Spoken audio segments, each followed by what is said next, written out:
Welcome in, everybody. We are jam-packed tonight on another Awesemo NBA Deeper Dive show. 7 games on the slate tonight, including one just 2 hours away to open things up, and a lot to look at from lineups to injuries and everything in between.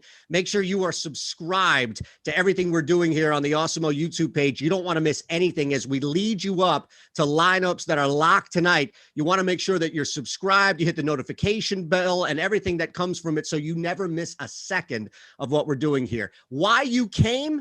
Well, that's Terry McBride joining me here for the next hour. You can follow us both on Twitter. Terry's at TMCB74. I'm at Shander Show. And it's a pleasure, my friend, somebody who's been killing it on here on the Awesemo platform. Pleased to be joined by you. Thank you, buddy. I appreciate it. I'm happy to join you. Our first outing together, but this should be a lot of fun. I've been watching you, like I told you before we started up, I've been watching you all week long and getting your feet wet with the Awesemo stuff. And I think you've been doing a great job with everybody. So hopefully I don't screw you up here. No. If anything, it would be the opposite. And I appreciate your kind words when the cameras are on, sir.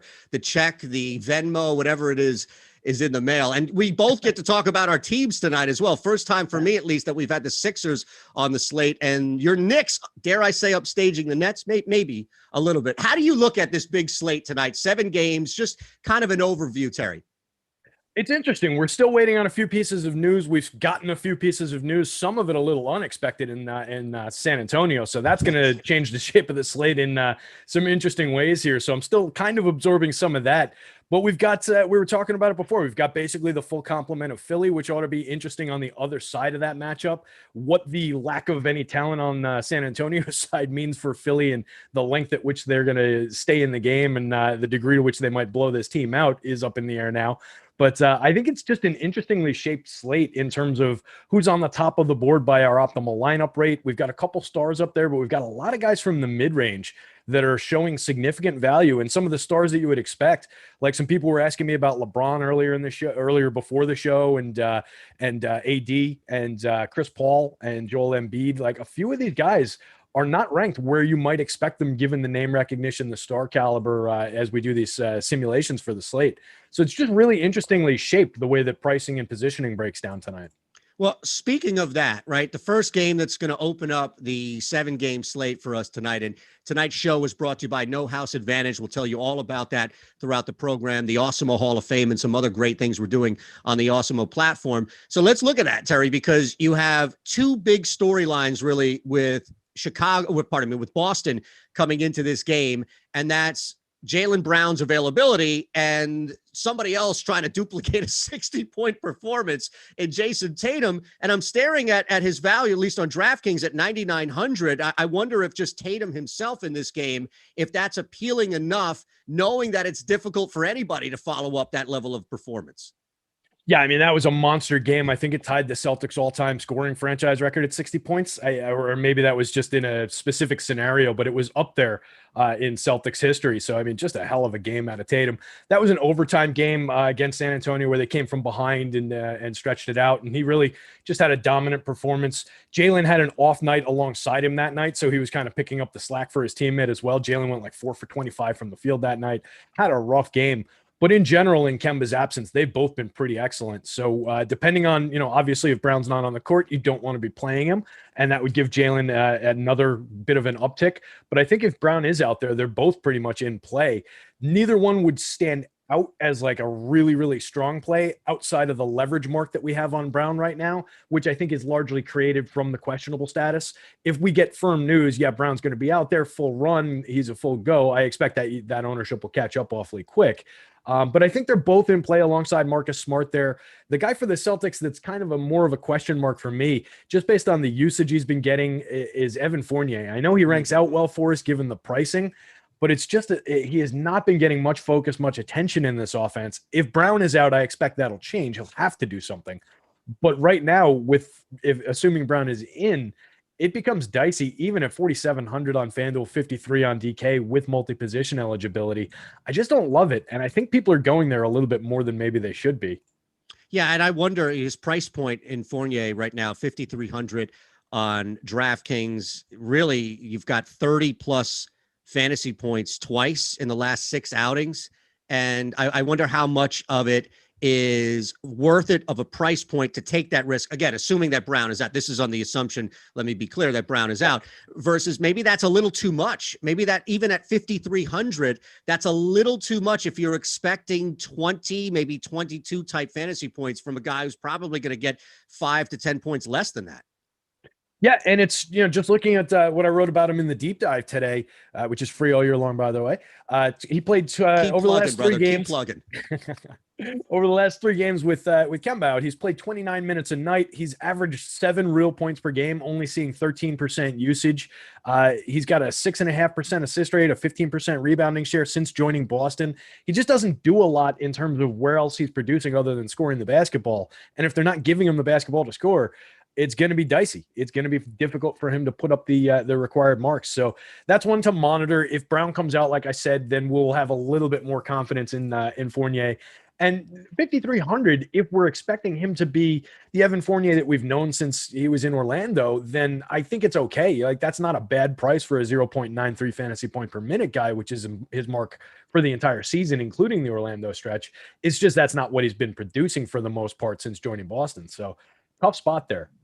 Absolutely. All right. As far as the Blazers, and knowing, of course, Dame Lillard right there on the top, I wonder, just looking at Lillard's price point, 9,400 I see on DraftKings, just kind of comparing it, Terry, to the other top priced players that you have out there. If it's, looking along the lines, we mentioned Luka, Joel Embiid, the guys that you're going to pay top dollar for. If there is any type of advantage, even saving a couple of $100, knowing that you're going to get a solid return of Lillard, or maybe it's not worth it. Maybe you know what you're going to get from Embiid and Luka, and you kind of look at Dame as not a play with that regard. Yeah, so Dame is a guy that I do typically like to get to where it makes sense. But just in terms of your question, looking at the board today, I mentioned how when we're sorting by optimal lineup rate on the boom bust tool, a lot of the guys from the mid-range are floating to the top today. And that's true at the point guard position, with the exception of Luka Doncic, who is at the top of the point guard position, despite the 10-8 salary. Part of that is given his positional flexibility. He's eligible at 5 spots on DK, from point guard to small forward, and then across the guard, forward, and util spots. So he just moves all around the board, and he's going to be an extremely solid play in a points per minute perspective, in the fact that he's going to be out there doing most of the heavy lifting for Dallas. He just had his first triple-double in a while with a 20-assist game the other day. So just a monster potential for upside. But then looking at the rest of the eligible DK point guards, most of this is falling into those mid-range guys. Now, that does include like Tyrese Halliburton, who's got an opportunity to stand out, LaMelo Ball, who could certainly stand out, Ben Simmons, your guy in there, Chris Paul's even on that list. All those guys are ranking above Dame in terms of the optimal lineup rate. But if we're talking about a guy that we're paying for, like given money to spend as the last click in a lineup, let's say, if you've got the 9,400, it is by no means a mistake to roster Damian Lillard with that money. He's going to be a little bit positively leveraged. He's under-owned by a slight degree. But again, there are guys at a pay down spot who rank above him in our metrics on the board. So he's in an interesting spot. I like him a lot better. I think he's a stronger play on the FanDuel slate, where he only costs 85. That to me jumps out as still kind of a misprice for who we know Damian Lillard is. Dame Lillard is a $9,000 player for me. I don't care what he's done lately. I don't care what the vacuum is. Until he's like 36, 37 years old, this is a $9,000 player. He'll be on the Knicks at that point. Oh, look at you. You couldn't help that. I love it. See, you gave props to Ben Simmons. So what am I going to say? I can't say anything negative. That you set me up, didn't you, Terry? Did. So help me out, right? I always try, if I see something that I don't understand, or if I see something that's new to me, I want to make sure that I can bring it up, not only for me, but more so if there are people out there watching on the Awesemo chat and subscribing, of course, and hitting and smashing that like button and the notification bell, so you never miss questions or answers, in this case from Terry. Why is, on the Awesemo boom bust, why is Dame Lillard so high on the bust potential? I see him at 63 or just around 61%. Now, granted, you have other guys, Tatum, LeBron, but I didn't know if there was something specific about Lillard in this game, maybe, that put him so high on that potential. No, I think it's just working off of, what we know about the opportunity, about the fact that his production has been down a little bit, right? So he's so since the trade deadline, which was March 25th, I kind of used that as a good barometer for recent production when I wrote the deep dive today. 562 minutes. He had been at a 1.26 fantasy point per minute rate for the year. 562 minutes since the deadline. He's dropped to a 1.14. So you're getting a reduced production. You're getting him, of course, playing alongside heavy usage CJ McCollum, who could decide to just have a go off kind of a day. And suddenly you're left with Dame with a little bit of an obstacle to being able to produce a monster ceiling. At 9,400 on the DK slate, it kind of makes sense that, yeah, it might be a challenge for him to get to 5x plus 10, which I think is the mark that we're using for that. So, yeah, it makes sense that the bust rate is up a little bit, but he's also got a decent boom score probability. He's got a very stable median projection, which sometimes is all that we need to care about. Not necessarily on a slate this size. I think there's enough where we have to really worry about the metrics that we're looking at here in terms of the optimal lineup rate and everything. But there is an argument to be made at a certain point for just paying for some reliable median production as well. So I don't worry too much about Dame going bust in terms of Dame Lillard's going to come out and put up a 15 fantasy point night and just ruin your day. He just might not hit that ceiling score that you would want for the price. Okay, before we move on to Miami, Charlotte, I'm just curious with Portland using this, and it's kind of a two-part question to throw two different names in there. But again, with price point and what you're expecting back, combined, I guess, with ownership leading up to the game tonight, I wonder if it's just simply too much, even at 8,100, if it's simply too much to pay for CJ with 35 or so fantasy points in return. And then on the flip side, if you look at someone like Norman Powell, who's had two strong fantasy outings his last two games, if 6,300 might be a good number to sneak under. Yeah, I think that's actually a really interesting pivot point within this Portland lineup, and it's the highest total game on the slate, or at least it was when I was writing the deep dive a couple hours ago. I don't think that's changed too dramatically. So that's a really interesting spot. We're expecting this team to score. We're expecting them to be running up and down the court. They're going to have to. I think it makes a lot of sense to correlate them if you're going to, like a Jason Tatum, put one of these guys in. But looking specifically at that McCollum Powell switch, there's not only salary savings, you're also offsetting a pretty good amount of ownership in doing that, particularly on FanDuel. You're going from a 20% over leveraged CJ McCollum, who's got a negative 7.3 leverage score in the last update, to a positively leveraged 7.6% publicly owned Norm Powell. They have very similar rates at which they're appearing in the optimal lineup. They play different positions. You're talking about a shooting guard and a small forward. But for the ability to just move around a peg on your roster, on your lineup, that makes a lot of sense to me, because you're gaining a lot of ground without sacrificing very much at all in terms of, even the median projection is relatively close. It's less than 8 points. The boom score probability is within reason, but the optimal lineup rate, the amount of times that we're finding them in simulations in the optimal, is less than a percentage point difference. So that makes a lot of sense. On the DK slate, where they play, they both can fit into the shooting guard spot. It's a similar story, but they both have less overall upside because they're more expensive. So it's a little bit trickier, but it's the exact same conversation, just with lower numbers attached to it. All right, two teams coming off back-to-backs last night, and interested to see how much you weight that, especially with positive or negative performances. We've got Miami in Charlotte. Big names are going. You start to look down, and Devontae Graham, who might be a really good price point for what you're getting back, questionable. Goran Dragic, questionable as well. So just from an injury standpoint, Terry, how are we playing this tonight? Yeah, the Dragic news is somewhat important to Miami. You see the hits to Jimmy Butler takes a little bit of a hit in his rates when Dragic doesn't play. You would think it wouldn't necessarily be that way, but that's what kind of came out in the wash. It's not dramatic, and we have Butler as one of the better overall plays on the board in general. So I'm going to be going to Jimmy Butler regardless. But it was surprising that when Dragic is out there, in that sample since the trade deadline, taking Oladipo off, taking Tyler Herro off, they're both going to be out. And then if we take Dragic off, Butler drops to a 1.20 fantasy point per minute mark, which is pretty significant. That's down from 1.35 for the season. If we put Dragic in that situation, he jumps back up to 1.32, and he's himself over 314 minutes. So it's just an interesting spot. I think maybe part of it has to do with him having to do a little bit more in terms of distributing the ball and kind of running the offense. But I think he's just going to be fine. I'm not really sweating Jimmy Butler in general. And he ranks out near the top of the board for Alex with a 34.6 minute mark.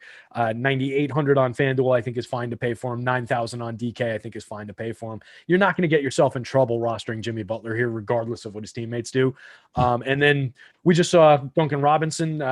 He shattered the fastest to 500 threes record, which is kind of cool.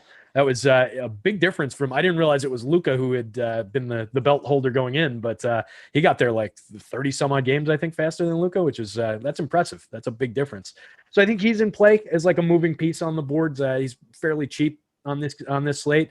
And then Bam is the other piece I'm interested in, really, from the Miami side. I think he's definitely in play on the center board. Makes for an interesting moving part, getting some attention on both sites, but I think the price is right. I think he's at worst fairly priced at 8,300. Productive guy, 1.25 fantasy point per minute guy, probably a little underrated for what his ability is in NBA DFS fashion. And if we have Dragic out, we see a little bit of a spike in his potential assists. So that's kind of interesting. Could have potentially pad a little bit for Bam. So I like that spot as well. I'm sorry, Terry. Is there a bigger stay away on the board than your namesake in Terry Rozier? That is definitely not a spot I'm going to. We Terry's have to stick together, but yeah, not in this case. I don't really love it. Particularly, we've got the question mark on Devontae Graham. He scratched, I think it was after lock in the most recent slate, but hopefully he's out there today. I don't think people are going to go to him very much at all, just for a lack of trust. But with LaMelo back out there, I just think all the focus is going to be on him, right? They're going to want him to pick up where he left off. I assume he's going to get around 30 minutes, even though the coach, after the last game, he got 28 in his first game back. The coach said maybe we're going to shave that a little bit. If we see Graham go, maybe it shaves a little, but I think they're just going to be too tempted and want to give LaMelo some full run here. So I think everything for the Charlotte side of things kind of goes through him. Yeah, I don't think Rozier, part of me, is making the Mount Rushmore of Terry. McBride, though, I think you've got an inside track on Pendleton. We'll get some other ones throughout here. As far as Charlotte, and last one, I'm sorry. I was just admiring your Terry Pendleton pull there. That was pretty good. You'd have to, you figured before tonight's show, I did some research and I Googled top Terrys in sports so that if this ever came up, I can reference it. Real quick on the Hornets, a guy, and this has a lot to do, right? People coming back to this lineup are going to influence and impact somebody like Devontae Graham. Now, let's assume that he's late scratch yesterday. Let's assume that he's playing tonight. He's been on a tear over the last 3 games, and at 6,400 healthy, is that somebody you're interested in? It's tough. I mean, we've got him projected right now at 27.7 minutes and playing, and he doesn't really stand out on Alex's boom bust board at all, which is kind of curious, given the upside that we know is in him as a scorer. He's a guy who needs to score the ball to really be relevant. And that's where maybe the question marks start coming in, is with the full health, with everybody out there, how is his usage going to be affected? What's he going to see? He's been, for the season, I'm on the wrong board, so that's not going to be helpful. I was going to give you the usage rate, which I'll try and do still, but I'm going to talk through clicking over to the other board here. You're doing a fantastic job talking through it. I'll give you credit, man. Seamless here. If you didn't bring up that, I would never have known. I always wrap myself out when I'm doing it. I do that a lot on my when I'm doing the game plan show, because everything bogs down for me when I'm running the production studio at the same time. Well, you're doing multiple things at once. Right. Yeah. Now I'm just trying to click in the right spot, and I'm not getting that right. But that's fine. I'll keep derailing until you hit it. Yeah, 21.3% usage for the year. But we've seen various situations where that can drop, given the fact of full health for these other guys. You have Gordon Hayward still obviously out of the equation, so you could see him come in around that usage mark. I just don't trust it. I don't fully trust the upside. And if Alex's board isn't seeing it, there's no reason for me to start forcing it in. Fair enough. And I do see LaMelo up there, at least, as far as a pretty decent boom percentage. Ownership right now is really low. So yeah. I imagine at 6,800, knowing he looked pretty good yesterday, that's now a decent to pretty good play now. Yeah, LaMelo came out and played 28 minutes and did some very LaMelo things. He scored 11 points, 7 boards, 8 assists, 5 turnovers, and 3 stocks. That's a really LaMelo kind of line. That's what we've grown to expect from the kid, right? So I think, like I said, the coach came out and said, I'd like to be able to shave his minutes if it's doable. I don't know that it's going to be doable. I don't know that they're really going to do it. So if he goes from 28 to 26 minutes, then yeah, maybe we see a couple rebounds shaved off the top. Who knows? But I think there's very positive trends toward like a 30-minute night and exceeding this production. So I think there's all the reason in the world to go to a kid who was at 1.23 fantasy points per minute before he went on the shelf across all situations. Just has major upside that we were all excited to roster. buying the hell out of his NBA Top Shot moment before he got hurt. Did everybody out there forget about this kid? Why is he going so under-owned? I don't get it, but I want to be on it if he's going to stay at that ownership. Yeah, that's really low. That's why I brought it up. It just jumped out at me. And make sure you're getting everything here from the subscription, liking, paying attention, hit that notification bell on what we're doing here on the Awesemo YouTube shows, everything that comes your way, the deeper dive, live before locks, getting you ready for action at night. But also, as we remind you on Awesemo Plus, the extra tools, the platforms that you have available to you. It's insight from analysts like Terry and Alex and so many others on here, but it's also being able to use the tools on Awesemo, and it's easy, it's simple, it's cheap. It's $29.95 for the week, and think about what the return is hitting tournaments. And we'll get to the Awesemo Hall of Fame, the braggers out there who are right there at the top that we want to see more from, but think about how easy and affordable and effective Awesemo Plus can be. Again, $29.95. And if you're only looking for NBA DFS stuff, don't worry, we have you covered 2 ways over. The Awesemo Plus NBA weekly package is just $16.95. And even more streamlined for you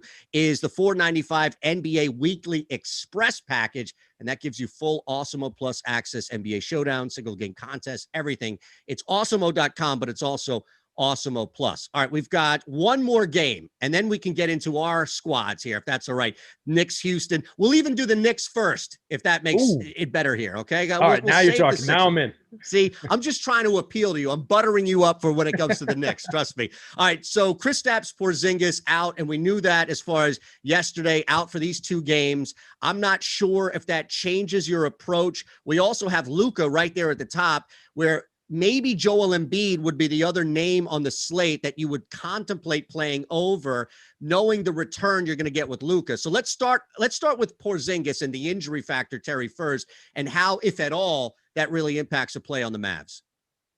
Yeah, so taking Porzingis out of this lineup, I mean, for one, it takes away one of Doncic's safety valves in terms of guys that he can dish to reliably get a bucket, and guys who are going to be one of their fellow star players. But for Luka, that obviously didn't really hurt him in the last game. Like I said, 20 assists that he dished out in that one. He's just a super duper star. So I think there's every reason in the world to expect Luka to be fully productive in this spot again tonight. He's getting enough attention from the field that it's not going to be a sneaky play by any means. But I think given the rate at which we're finding him in the optimal lineup on both sites in our simulations, given the fact that he's under 11,000, which for Luka is, it's not cheap, but it's a little inexpensive for him. That's a little bit of a Luka discount. So I think there's a lot of appeal there. 32% boom score probability on FanDuel, over 25% on DK. A lot going for that play. I think if I'm spending up for a star, it's probably Luka in most of the lineups out of 150 lineup sample. There's also some good values on the board. I mean, Maxi Kleber with a 27.6 minute projection, despite the fact that he's a 0.69 fantasy point per minute producer across all situations, should have some upside toward production on this slate. 3,500 dead minimum on FanDuel, 3,500 on DK, nice discount over there. He's got utility more than he's got extreme upside. Like, he's not blasting into the 20s or 30s in terms of how frequently we're finding him in the optimal, and he's getting some attention. So he's a little bit negatively leveraged, but I think we don't have to sweat the negative leverage there. It's one of those kind of plug and play value blocks. So if you want to go to it, it's not a mandatory one, but I think it's fine to utilize despite the negative leverage there. And then you get to the wings, the guys like Dorian Finney-Smith, Josh Richardson. It's a little difficult to figure out which one of them could pop. We saw Dorian Finney-Smith kind of expand his game recently. I think he hit the final bucket on Luka's 20th assist the other night. He's coming up positively leveraged. He's never a guy that I'm overly comfortable going to for DFS purposes. He's kind of one of these guys who does manage to compile points in different ways, but he's just not an overly productive dude. 0.69 fantasy points per minute, same rate as Maxi had across all situations. But again, a guy who, when he's on the court in this situation, should have upside for usage, should have upside for the ability to do a little bit more. It's just a question of whether he comes through. Richardson, more reliable scorer, less expensive at 4,500. So there's something to be said there as well. But you only asked me about Luka, and I kind of went through the entire team. Are you kidding so me? I'm going to stop talking. That's not a bad thing. I don't know who in your life told you that you talking a lot is a bad thing, but Terry, in 30 minutes working with you, trust me, it's a good thing. So keep going, brother. Now, let me throw one last name in there, and that's Willie Cauley Stein. I'm looking at him here at 22.5%.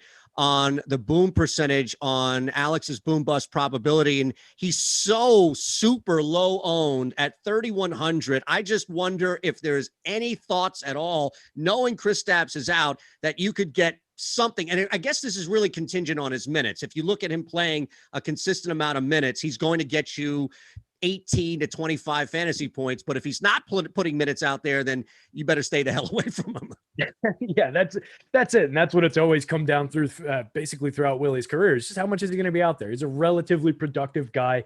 0.86 fantasy points per minute for the season, for 3,500 on FanDuel and for 3,100 at the center spot on DK in particular. That is perfectly fine in terms of the production. So if he's out there for 20 some odd minutes, we can expect around a 20 fantasy point night from him. So that's where the boom score probability is coming from. He's coming up a decent amount in the optimal on DK, slightly under 10%, but definitely a playable number. I like to get to him there as putting him alongside another center with more upside. So just use him as kind of a cheap building block, plug him in at the util, play a 2-center lineup, differentiate your lineup a little bit by doing that and claw some value into it. I kind of like that. I think he's got upside, and it's a little bit sneaky at under 10% raw ownership. I think there's probably too much of an opportunity cost to doing it on the FanDuel slate, though. There's just more centers that I like. I don't think we need to go there.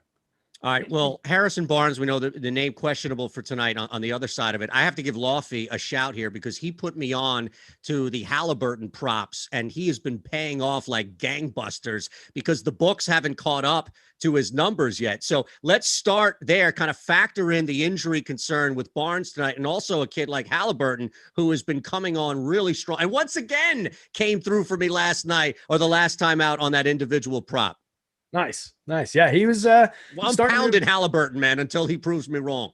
For sure. Yeah, and he's been a standout. And I'm just, well, talk to me sometime about how excited I am that the Knicks drafted Obi Toppin instead. But well, we're going to get to that game coming up. Yes, we are. So, yeah, he started clawing back into the Rookie of the Year race with LaMelo on the shelf. He was, for the season, 0.94 fantasy point per minute rate, which is very good for a rookie.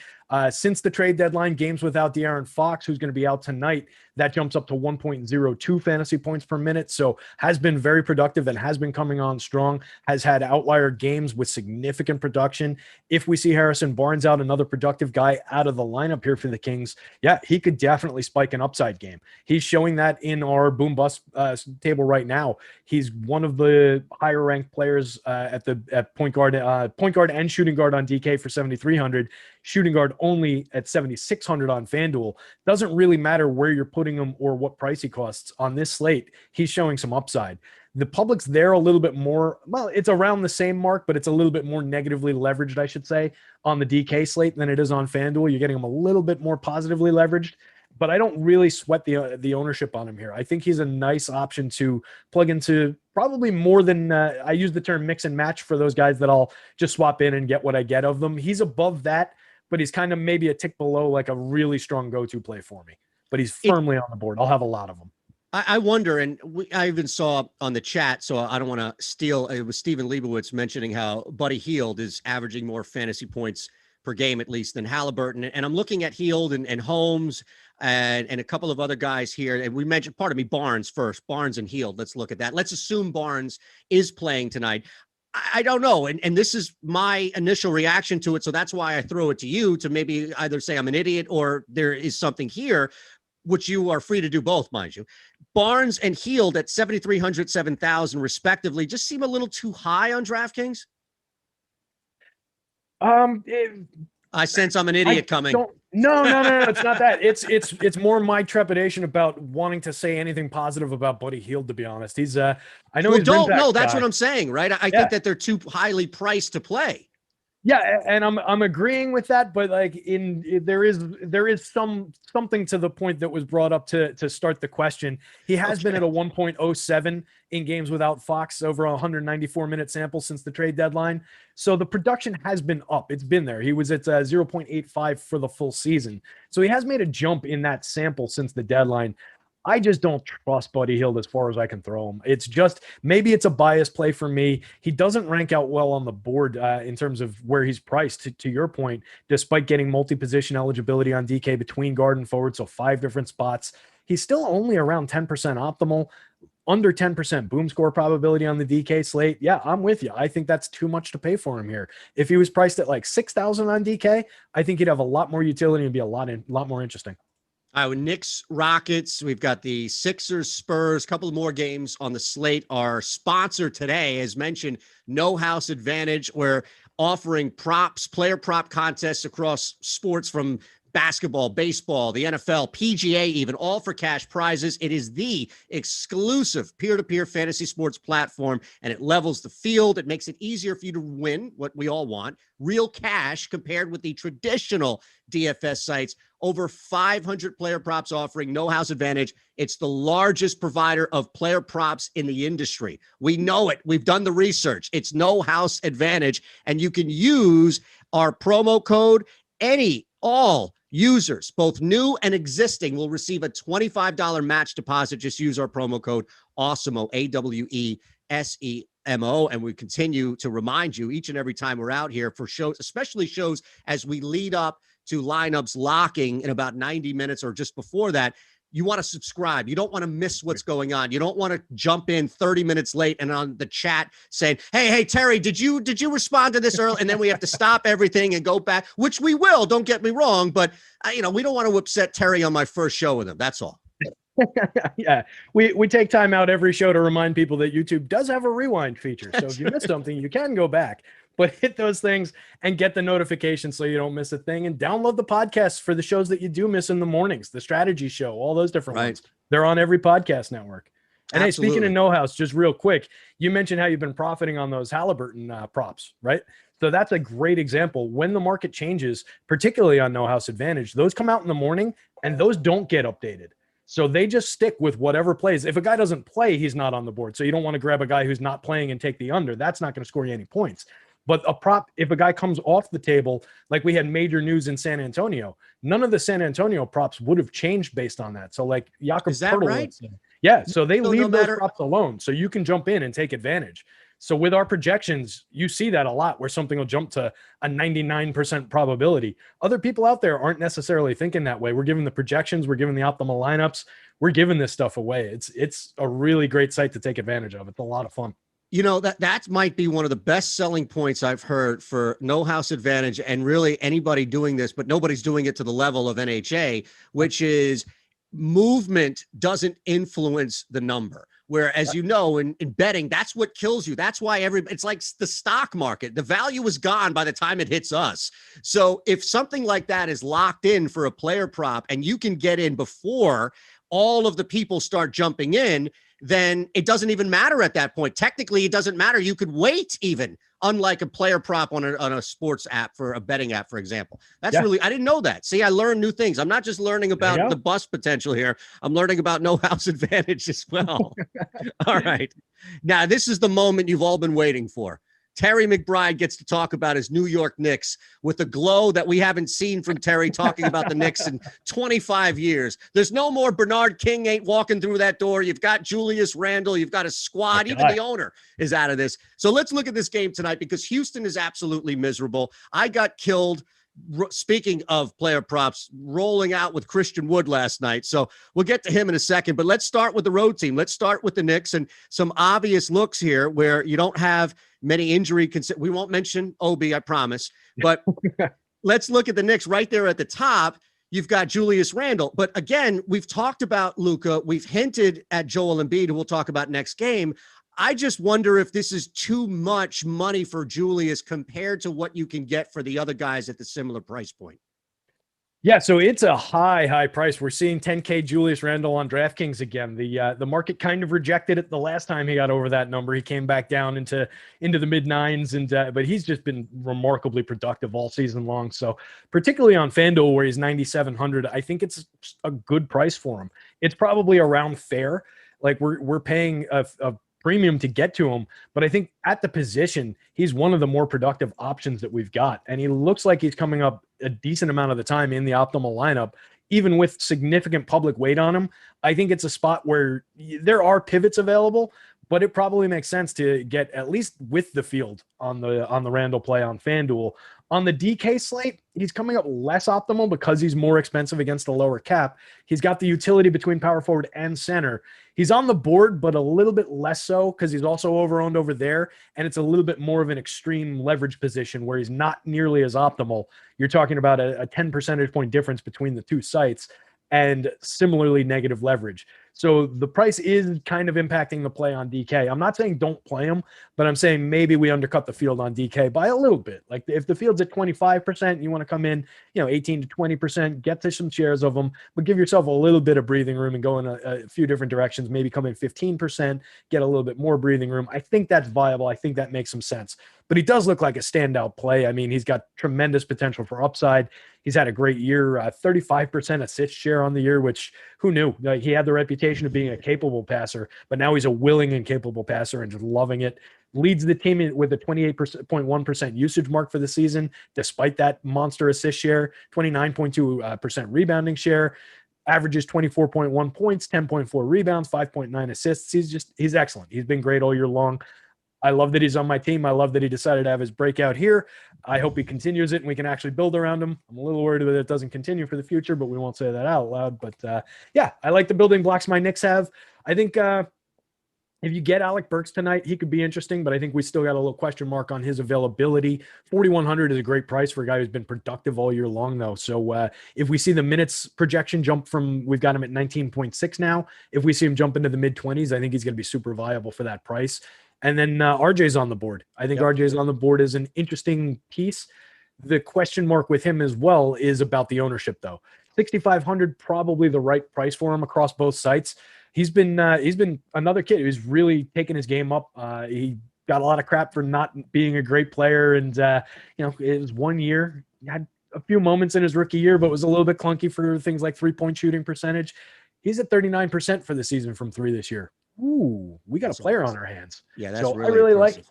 I really, really like what RJ's done to improve his game this year. Whether that translates into a dynamite DFS performance tonight, can't really say for sure, but he's got some upside. The price is right and the field is there, though. So that's the tricky part. I think I probably come in under the field on both sites on RJ, even though he's got potential for production tonight. It's just the fact that there's pretty significant ownership on him for the upside. One deeper play on the Knicks, but before that, a guy that you can't help but root for and love what he's doing. And I think part, if not some, the majority of performance contingent on minutes tonight. And we still have to factor in the blowout potential. I know it's a 10-point line. You can see on Odd Shopper, probably going to be a convenient, nice, easy win for the Knicks. But Derrick Rose at 5,600 with the expectation that he plays 25, 30 minutes or so. I really like that, but I'll let you talk me out of it. So looking at the board, Alex has him at 25 minutes, and he's not coming up very optimal on DK. He's around a 5% optimal lineup appearance rate. He's not getting over-owned for that. So he's in play as a guy that you can certainly plug in there. You've got a little bit of expectation for upside. He's only at a 5.5 boom score probability, but Rose is one of those guys that I don't want to say take the numbers out of it by any means, because that's not what the point here is. But he is one of those guys that has those extreme standard deviation games where he'll just come out and put up a monster performance from time to time. And he's done that in spurts with the Knicks. I think for 5,600, the price is fine if you want to move him around. And he's got that multi-position utility on DK. And if he cracks 30 minutes somehow, or even gets to like 28, say Alec Burks doesn't play, he's going to have upside to 30 minutes there. So I don't really dislike that. I think that's maybe a sneakier spot than it seems like just looking at the pure numbers on our boom bust board. So Derrick Rose is a guy I'm always willing to take as one of those mix and match type guys where if I get him to 10% and the field's at 5%, I'm happy about that. If the field's at 10% and I get him at 5%, I'm usually happy about that too, when he's not like standing out on the board. I think he's a fine play here. I'd be concerned that maybe there's narrative toward if they're lighting these guys up, maybe they just toss those minutes toward Emmanuel Quickly instead. I don't think like Elf Payton or anybody like that is going to threaten him, but Quickly could steal some of Rose's upside if that becomes the situation. You also never know, though. Even playing a G League team, they are the Knicks, so they could keep this one close just through virtue of being the Knicks, and they're a plotting defensive-based team anyway. So maybe not a lot of scoring in this one. I know it's shifted a little bit, but that total still, anything under 220, I'm hammering the over there, because I think it's just the expectations, the Knicks, they're going to lock, but Houston will play as fast. And I think there's a little misconception about your Knicks team that they don't like to play fast because they're such a good defensive team. They're always willing to match pace. I'll say that. Yeah, like when they're playing a fast team, they're going to play fast, and they're willing to do that. They're capable of doing that. They have guys who, are capable of running the floor, and they have guys who create transition moments with the shot blocking, with the turnovers that they create. So they are very good at doing that when it comes up. So yeah, I think they can certainly run with this team. I think they would probably prefer to grind this team into a nub if they can. But yeah, that's definitely on the table. They could definitely run with these guys, and there would be significant upside in this game if it turns into a shootout. Christian Wood killed me last night, not in DFS, but just in a typical player prop. It was a low-level performance from what we've come to expect from Wood on a just really bad basketball team. 8,600 on DraftKings. Is this a play tonight? Yeah, I think he's in play, particularly for the fact that people seem to be shying away from it. And he's kind because of last night, probably, right? Probably, yeah. Yeah, that recency bias. It's always something you want to look for, right? And in DFS, we can take advantage. When the public gets scared off a play for really no good reason, yeah, guys have clunky games from time to time. It happens. So when you get a Christian Wood at 8,600, he's still that same guy who's put up 1.22 fantasy points per minute all season long. And he's in a good situation here. He doesn't have too much threat in, like, I know there's good defensive players in Taj Gibson and Nerlens Noel in the front court for the Knicks, but it's not like they're really going to threaten Christian Wood in the way that he gets his buckets and what he does in the front court. So I think there's narrative to an upside game here. And I really like the fact that he's going under-owned. He's coming up around 20% of the time in the optimal lineup on DK and got about a 5 leverage score. So there's a lot of room there. Decent path toward upside for that salary. 9,300 at the power forward. I think he's still relevant just because power forward is relatively weak on FanDuel today. So I think he's still going to be relevant to that slate. It's just, do I want to spend the money that way? You're getting significant positive leverage. You're getting them probably in around the same amount of optimal lineups. So I think the answer is yes there. It's just a matter of, all right, now am I rostering 2 power forwards from this game in Randall and Christian Wood going up against one another, and how frequently do I want to do that as the top 2 most frequently optimal power forward options in the pay-up space on FanDuel? So I think it makes sense, grab one of those 2 guys and then look to one of the other guys on the board in terms of the optimal lineup rate or the boom score probability, however you make those decisions. All right. Anybody else on Houston before we move to the Sixers? And you mentioned G League. It might even be worse than that for the Spurs tonight. I kid. There's a lot of value actually for the Spurs. But is there anybody else briefly to mention on Houston before we move to that next game? We can briefly mention Kevin Porter Jr., Jayshawn Tate, these guys who have seen upside, maybe a little dabbling with KJ Martin Jr. as well. Okay. The guys who have seen some upside in recent games, you guys know who they are, and they're kind of priced up, particularly Porter and Jayshawn Tate, to around the level they've been producing for these scenarios, though. So it's not like they're really standing out on the board. Porter is a little bit because he's got some leverage on him on the FanDuel slate, but they're not like mandatory pieces. They're more mix-ins. All right, let's move on. Sixers taking on a Spurs team, and we'll talk about everybody who is out, from Murray to Rosen and more, on San Antonio. But just looking at one of the top big money guys in Joel Embiid, and we've referenced him throughout the night, especially in the backdrop of Luka, it's kind of like a double-edged sword here. Embiid, I'm looking at the projections, is only about 12% owned right now, DraftKings, and expected low ownership because of the low performance. You talk about recency bias. He's had 4 straight games where he's hovered around 30 fantasy points because they're killing teams. But the flip side of it is, I don't know how many more people in the NBA, and it's not every night, Terry, but could turn 22, 25 minutes into 55 or 60 fantasy points as efficient as Embiid. So that's where I'm kind of balancing this out, knowing that Luka is pretty much a lock. You know exactly what you're going to get back. But Embiid, if he's only out there for 22, 25 minutes because they're killing the Spurs team, he may not have enough time to be as efficient as we kind of grown accustomed to seeing. Yeah, and that's the thing. If you're paying 10-4 for those questionable minutes and he only gives you, 22 minutes, 25 minutes, that's a lot of road for him to cover in that short amount of time. He's a 1.61 fantasy point producer per minute producer for the season. He's at 1.56 since the deadline. So it's not like he's declined. I mean, there's a slight decline there, but if you're talking about 0.05 fantasy points, I don't think we're sweating that on any individual slate. So assuming a full complement of run, I think Embiid looks great here. I think he's in play firmly, and I love the fact that the public is not getting to him. He's trailing a little bit in terms of his ownership versus his optimal lineup rate, but I think there's upside for more beyond where we've got him. I think it's a little bit conservative where he's come up in our simulations because we've only got him at a 30.6 minute projection. So if we're talking about a game where, say by some miracle San Antonio keeps it relatively close, or he just gets a 32-minute night, I think there's upside there. If he gets out to 34 somehow, there's definitely significant upside there.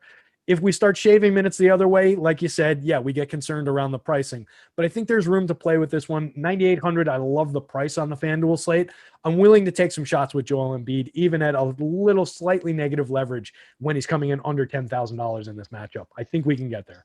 All right, let's look at this as a pick'em here, where you've got $7,200 left on the board, and you can choose one of two guys. And I'm saying DraftKings, so we can apply it for FanDuel on their values as well. They're playing two different positions, so I understand that. You're looking at Ben Simmons on one hand, and really the boom potential for a guy in Tobias Harris, where somebody's going to have to score early on. You know that Joel Embiid is not going to score 50 in 18 minutes and then sit for the game. Tobias Harris, definitely from a scoring standpoint, but Simmons has been doing some pretty good work, solid work early on in games, first quarter, first half. And I think that may mitigate a little bit, Terry, the blowout factor to where he'll be out there putting a lot out and getting a lot back from a fantasy standpoint in the first quarter, first half. And maybe that mitigates sitting a lot more in the second. Yeah, I like that thought process. I think it makes some sense here. Taking a look at how they rate out, the one thing that concerns me is where they're getting owned in terms of the leverage score, in terms of the amount that they're coming up optimal. It just looks like people are going to them because those are appealing prices on those two players. 7,200 on FanDuel for Ben Simmons on both sides for Sim. Actually, they're the same prices, both of them on both sides. 7,200 and 7,000. That's why you phrased the question that way. How about that? Look at that. Yeah, you're giving me too much credit. Look at that. So it's just a matter of the ownership. I think they've both got utility. I think they're both useful pieces on both sites that we want to get to. It's just a matter of whether we're going to undercut the field slightly. And I think that might be a good idea here, just given the fact that neither one really stands out.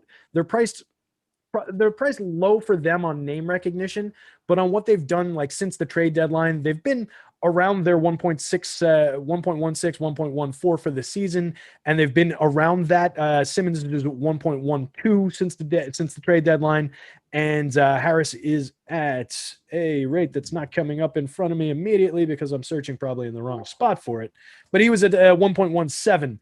Since the trade deadline. So they're kind of a wash for me in terms of like which one would I really prefer. I think I would let positioning and salary dictate that, just how I kind of put the lineup together, and I would mix and match both of them into different spots. I'm not sure how much I would roll lineups with both of them in.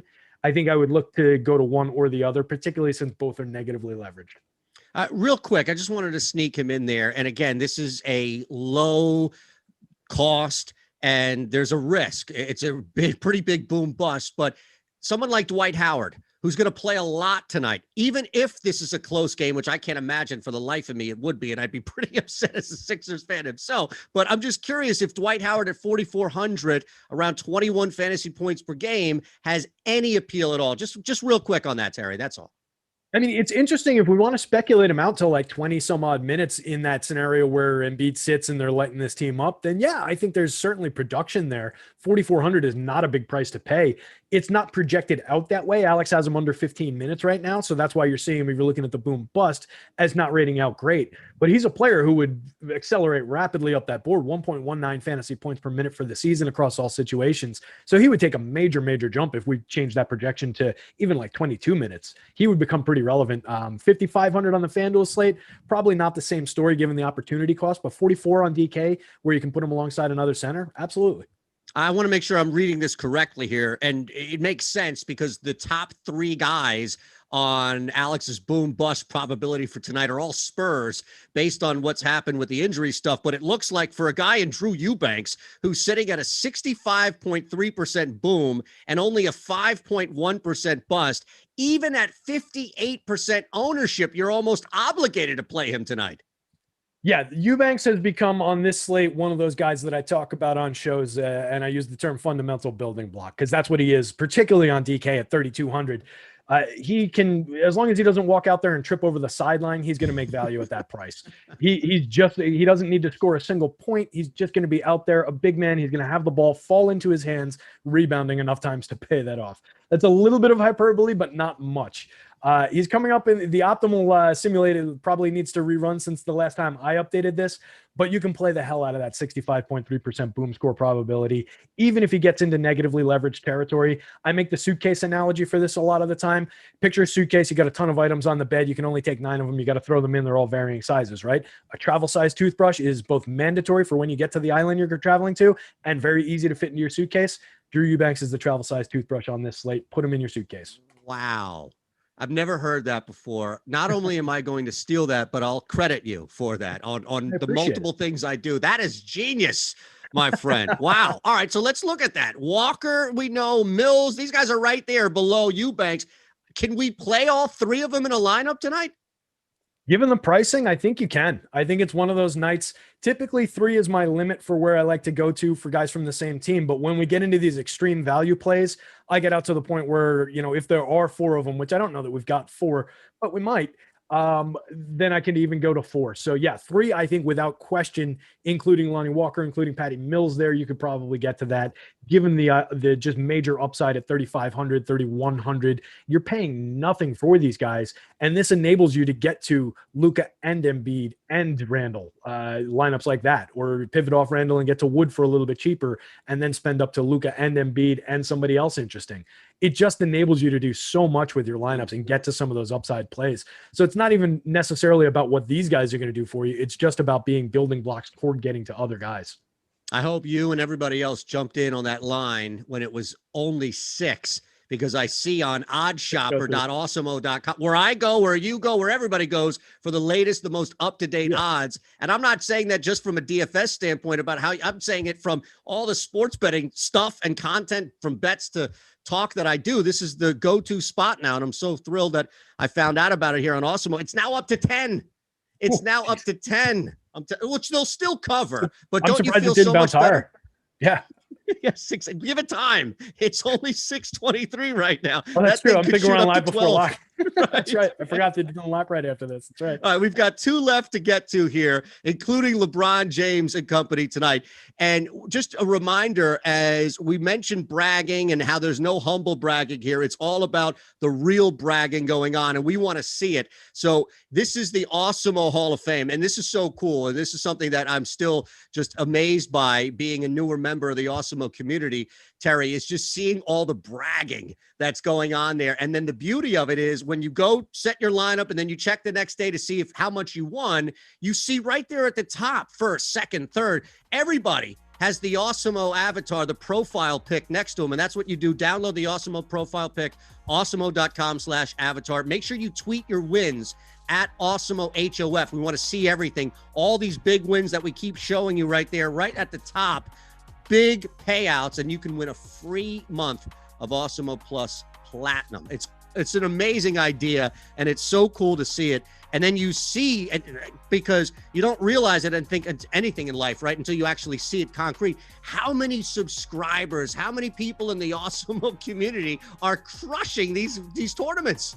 Yeah, I love it. That's how I originally found this website in, what was it, probably late 2018 or early 20, I forget. The years have gone by the wayside, so have days in this crazy world we live in now. But it used to be one guy out there. His name was Alex Awesemo Baker, and he had a little logo on there. And you'd see him, and who is this Awesemo guy? And I Googled him one day, and I found the site, and I was, I don't know, member 74 or whatever. I was an early adopter, and it's been so cool just watching the site grow and watching all these logos. You fire up a baseball tournament now, my God, out of the top 100, we've got like 50% of them. I mean, it is ridiculous how people are turning in results. So, and this is for working in the customer support side of things, which I do, guys. When you're getting that box, a lot of time it's me or it's guys on my team like Ronnie, the news god. So be nice. But this is the best part of the day. I better not hear anything. I better not hear any war stories that you go through, because I'm going to go down somebody's throat if that's the case.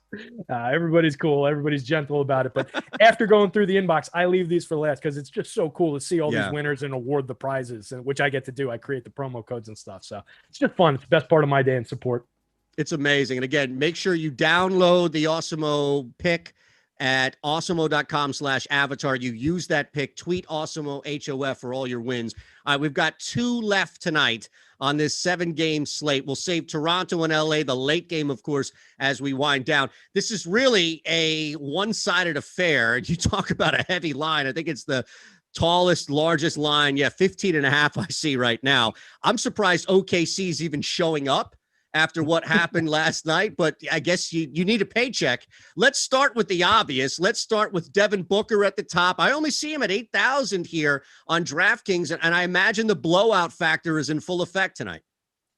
Yeah, I think we've got blowout factor to worry about. I think we've got just general Devin Booker has been producing at 1.10 fantasy points per minute across the season. The price is maybe around fair. Thinks maybe it's a little tick high for that production.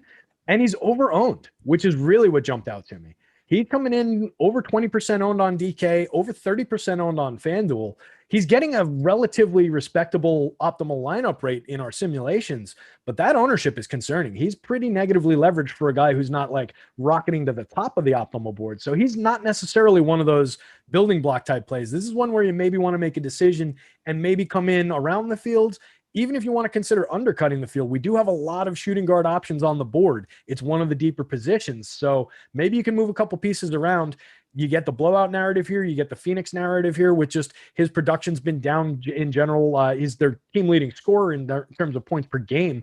But in terms of fantasy point production, it's been down for the season playing alongside Chris Paul. So I've just had trouble getting to Suns all year long in a spot where I expect them to light up this team, and maybe these guys don't get full run. I would be concerned about that negative leverage. Is there anything to a lower, at least on the surface, 6,700? I know for DeAndre that it hasn't been over the last 2 to 3 games dominating as far as a fantasy production is concerned, but at 6,700 against a team that he should be able to do anything he wants, even if it's only for a half's worth of basketball, it just seemed a little low, Terry. Yeah, that's an appealing price. The field's there, but I think that's one that I'm willing to work with the field on. So I can be around the field on that one, despite some negative leverage, because I think there is some appeal there for the fact that he's a dominant rebounder, and he's not going to be going up against much of anything in terms of stopping him from getting those rebounds. So even if he's not doing much scoring, which he doesn't need to do to get his production, I think he can get there with some rebounds, with a decent game, maybe pick up a few stocks. He's a 39.1% of their total rebounds for the season. He only needs 18.4% usage. He fits in well with what they do offensively with the high volume guards. So he's a nice piece for them. When he drops to these prices, I think he's playable DFS wise. The only thing I would sweat would be a little bit of the public ownership, but I think I can be there. Are you playing anybody on OKC, and is that player Moses Brown? I think I'd rather not. I think, you'd rather stay away from this team entirely. I'd just rather not. Yeah, I think that's my answer. There is appeal in Moses Brown's boom score probability for sure. The prices are fair. He's a 1.11 fantasy point producer for the season. I just don't like to throw guys into just in general this year into Phoenix in terms of them being a pretty decent defensive team and just doing everything right. They play good basketball. They don't typically get lit up and allow a lot of fantasy points the other way. So I just don't see the appeal. They're all fairly priced. They're all just kind of who they are, and they're kind of a G League team. I don't think anybody on the chat, the Awesemo premium Slack, I don't think anybody that on the site is going to blame you for moving on. And it's not even because I mismanaged the time and we still have one more game. I just think I see everybody on the stream saying, I'm staying the hell away from this game tonight, and rightfully so. So let's look at the last one. We had injury news that came out. Van Vliet out. Kyle Lowry is playing. So let's start with Toronto first, and then we can end with the big names, which we still, when we get out of here, won't know officially about LeBron and AD. So let's start with Toronto, at least, knowing that Van Vliet is out. Yeah, so this was a situation, I was writing about it in a few different spaces covering all these players for the deep dive, and every time one of them came up, the answer is essentially, well, this guy's expected to be out, so that changes the value for this guy, and the guy we were expecting to be out was probably Kyle Lowry, who is now in, and Freddie Van Vliet is out. which screws up everything that I analyzed in there. But it's the situation that we see with this team a lot, right? Where if one of these guys comes out, the other two get floated a little bit, and we're no longer guessing at which one of the trio is going to be productive. So I think we can get to a few shares of Kyle Lowry at the 6,900 price. I like that a lot. He's getting a nice little optimal lineup rate. He's getting owned, but I think it's fair ownership for the price. So I don't mind getting to Kyle Lowry. It gives Pascal Siakam a little bit of a boost. These guys' production has been down this year. The team has not been as good this year. They're going up against a very good Lakers team that is very good defensively and has all their pieces back, probably. I assume LeBron's going anyway. That's how I'm treating that one. So I don't really love the idea of rolling these guys into the Lakers anyway, but I do like the idea of getting the pieces of the late night game. There are good reasons to get to at least Lowry and Siakam. You could throw OG Anunoby into that group as well here. I don't think there's much of a story around any of the other guys on this team, except for the fact that you're getting a nice little boom score probability on Malachi Flynn now with the Freddie VanVleet news. So maybe his optimal lineup rate has come up since I updated. So I would keep an eye on that. He's got a nice price tag, 4,200 on DK in particular. Yeah, you mentioned OG, and just looking at that, I mean, everybody here for a price point pretty much makes sense. It's just the risk of going up against a team in LA, not only from a productivity standpoint, but just from the sense of LA needs games, man. They need wins as desperate as it can be, and they're not taking anybody lightly, including a weak Toronto team that's kind of had a setback. So I wonder at that point if it's going to be a little more difficult for guys out here on Toronto just because of the matchup. Yeah, I think they're going to play hard, and that's also part of why I think LeBron's going to be out there. We saw the situation earlier in the year where LeBron was questionable every night, played every night until he actually got hurt, right? So I don't think they're necessarily playing that game again here with him coming back from a long-term, well, not a long-term injury, but coming back from injury. I don't know that they're playing that game, but I think there's a legitimate chance that he plays. If he goes, all three of him, Anthony Davis and Andre Drummond are interesting and projecting for being under-owned on this slate, but not one of them is really exploding through the roof in terms of their upside either. So I'm curious if that's Alex's model saying them maybe potentially limiting one another in terms of usage. You're talking about three relatively heavy usage guys there, guys that put up monster per minute totals, 134 for the season for Davis, 141 for both Andre Drummond and LeBron. Davis has the lowest minutes Drummond, has the lowest minutes projection, which I think makes sense out of the three of them. But if it's a situation where LeBron comes out or is limited in minutes, you could see more Drummond and he could spike a potential. I just don't see anything leaping out that's really indicative without specific news of which one of these guys we want to focus on. But I think they're all decently on the board in terms of plugging them in, not really worrying about their upside and playing the leverage game. Is Drummond not too expensive at 7,300 on DraftKings? I know the ownership is basically non-existent at 2%, but is that still not a little too high for you? If we're getting him we're projecting him for 26.5 minutes. And if I'm speculating that there might be a chance he gets a little bit more, I'm comfortable paying that in a GPP, given the fact that he's around 1% owned. And there's a significant margin between that and the fact and where we're finding him optimal. I would love to be seeing him around 15% optimal instead of the under 10% that we've got on him. But I think given 1% ownership, I can get there on a monster per minute kind of a play. That's the kind of play we like to look for, I think, in GPPs, where it's a great per minute guy. If there's a story for him to potentially get more minutes and he's not getting any ownership, that makes sense to me. And you don't have the opportunity cost on DK. You could potentially put him alongside another center if you were so inclined. Okay, so just to, as we wind down here, just to make sure that I have the full comprehensive take on LeBron James tonight from Terry McBride, we are assuming that not only LeBron James plays through the questionable tag, but also with no restrictions of minutes. I know he played 32, right? The last game out on the 30th, but that's really the expectation and kind of assumption, dare I use that term, about LeBron tonight building lineups. Yeah, unless we get specific news about a limitation or about him not being out there, of course.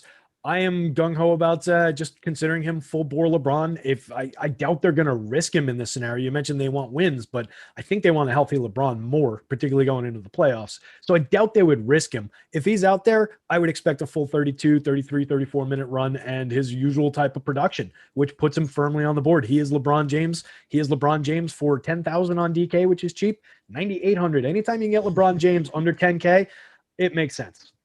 Just seeing this, Harrison Barnes is out tonight, so factor that in accordingly. My brother, it's been awesome, man. This has flown by. I can't believe it. And hopefully we did enough to make some people some money tonight. It's been an absolute pleasure. Again, at Shander Show for me, at TMCB74. What's the one movie behind you that you've seen the most without a doubt? And could you point to it without even looking, knowing where it is on that stack? That's what I really want to know before we get out of here. That's the real stack question I want to know. The real stacks, yeah. Those stacks have been needing organization for years. The answer is probably Ghostbusters or Jaws, though. You know what? Not bad movies at all to choose. I love it. All right, Terry, thanks. Thanks, Thomas, and everybody else out there for riding with us. Remember, make sure you are subscribed. Make sure you hit the like button, the notification bell. You never want to miss anything that we're doing. And it's not just shows. It's all of the other content that's being provided to you by Awesemo at awesemo.com. And Awesemo Plus, I mean, $29.95. What are you doing? You're wasting money not being subscribed to that. Have a great night and good luck.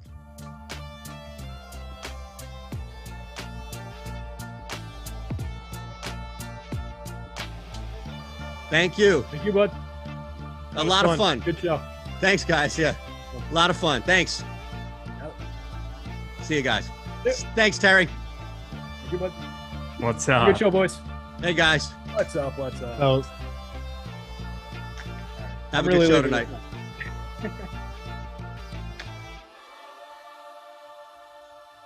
Mike.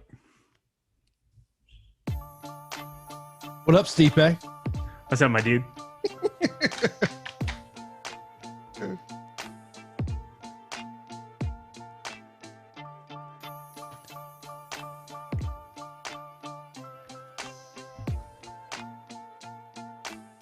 Correct.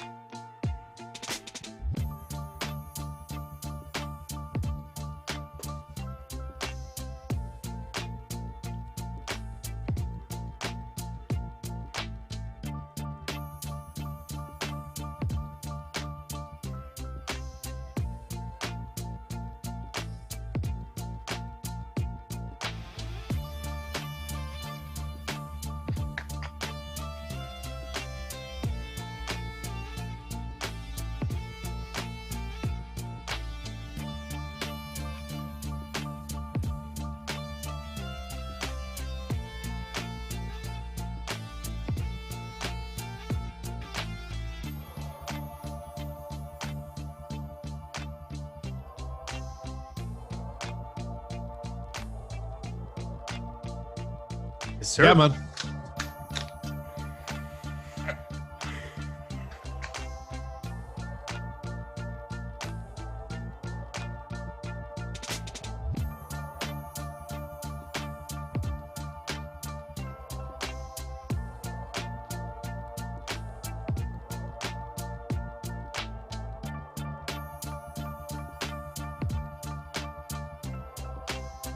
What is up, everyone? Welcome to Live Before Lock. Hopefully you're having a good Sunday evening, as you're probably all Googling all these San Antonio Spurs players that apparently we're going to roster tonight. So start lining those questions up. We'll get into it. And that's right where we're going to start this one off, is with that San Antonio Just easing right in. talk. Hey, look, that's where we're all looking at right now. We're all sitting there going, what are we doing here? As I look at our ownership projections with these Spurs here, Eubanks, Walker, Patty Mills, Rudy Gay, Keldon Johnson, Devin Vassell. These are the players everyone is looking for. I guess we got to start off with Drew Eubanks. What is your take on him tonight? We're not going to even start off. Hey, Eric, how's it going? What's going on in your life? I hope you're well. I'm well, too. Good to see you again. Hi, everybody in chat. No, we can skip all the formalities. I'm happy to dig right into it. This is probably one of the more terrifying spots that I can remember in a long time. And here's a couple of reasons why. So first of all, we are looking at a team severely shorthanded. We kind of know where to go with everybody here. You can't play everybody, but you kind of need to have a little bit of everybody. And here's why. There's so much blowout potential. I mean, that line's now moved to 10. Yeah, it's still not the 15.5 you're seeing from the Phoenix game, but we don't really have a ton of interest in anybody from OKC. So I'm not freaking out too much there. But Joel Embiid can really change this slate in a meaningful way, because we've seen time and time again, Philly's going to play through him. If Drew Eubanks picks up two quick ones, I don't know what those minutes turn into. And he's well over 50%, for ownership here on this slate. It really freaks me out that he's around 50%. And I know he's 3,200, but I obviously can't fade him. He sticks out like a sore thumb. The boom bust tool just absolutely loves him as well. I guess the ownership is a little bit higher than what his optimal percentage is, which is great, but only a 5% chance to bust is kind of outrageous. I think Terry was talking about that a little bit on the former show. So Drew Eubanks, as much as I love him, I truly think he's a guy that I'm going to be rated about the field on, because I can just see this going so poorly for him against Embiid. Like, there aren't many centers. I mean, it's him and Jokic that you're basically like, okay, I'm really scared of how efficient they can be on the offensive end and the kind of issues they can create. Next up, you just moving our way down in terms of ownership over on DK. Lonnie Walker, not a bad play by any means, coming in around 36%. I'm happy to be over the field there, but like trying to figure out and mix and match between Mills, Gay, Johnson, all of those guys. I think on FanDuel, it's a little bit more straightforward because you have Lonnie inflated price wise. I'm going to probably take the discount and get my exposure kind of going more towards Patrick Mills and a little bit of Devin Vassell, who I think is kind of the guy that is also a wild card in terms of him possibly being somebody that could really fail in this spot as well. Not the most high usage dude, 13.8% on the entire season. It's just such a gross spot. But Drew Eubanks, I'm not going to, as much as like most of these guys I'd be wanting to go all in on, I don't see a way that I want to be all in on it, because your night can end so quickly if he picks up two quick ones.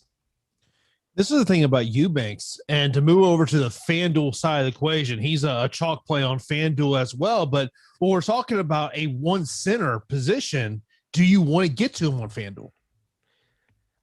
Yeah, I think I do. But I mean, for me, I'm taking the Joel Embiid route, and I think there's a better path to everybody being really successful. Now, the Spurs are all cheap enough where there are going to be a couple that are going to pop on both sites. Pretty much, it would be very shocking not to have at least one, maybe two, upwards of 3 or 4 Spurs in the optimal lineup tonight. Like, that's just the way that the pricing is worked out. I wish it were a better matchup than going up against Philly. This is just not a fun team that you'd ever want to be picking on. Any other scenario against almost any other team besides the Knicks, I would be much more bullish on just kind of going way over top of the field.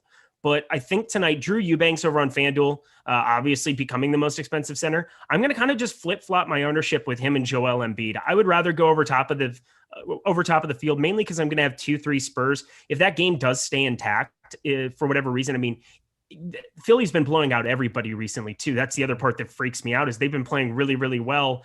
And if they don't end up blowing this team out, maybe Joel Embiid fails there. But I think getting those extra minutes, having it play through him, I would rather spike some of the upside with him. There aren't a ton of other guys that I really would be looking to pay up for at that position. I mean, it's Embiid, Kelly Olynyk, my God, unbelievable. Bam Adebayo, 8,300 on FanDuel, specifically over there. I think kind of just flip-flopping the ownership with Joel Embiid makes a lot of sense, especially because most of us, including myself, are going to have 2 or 3 Spurs in just about every lineup.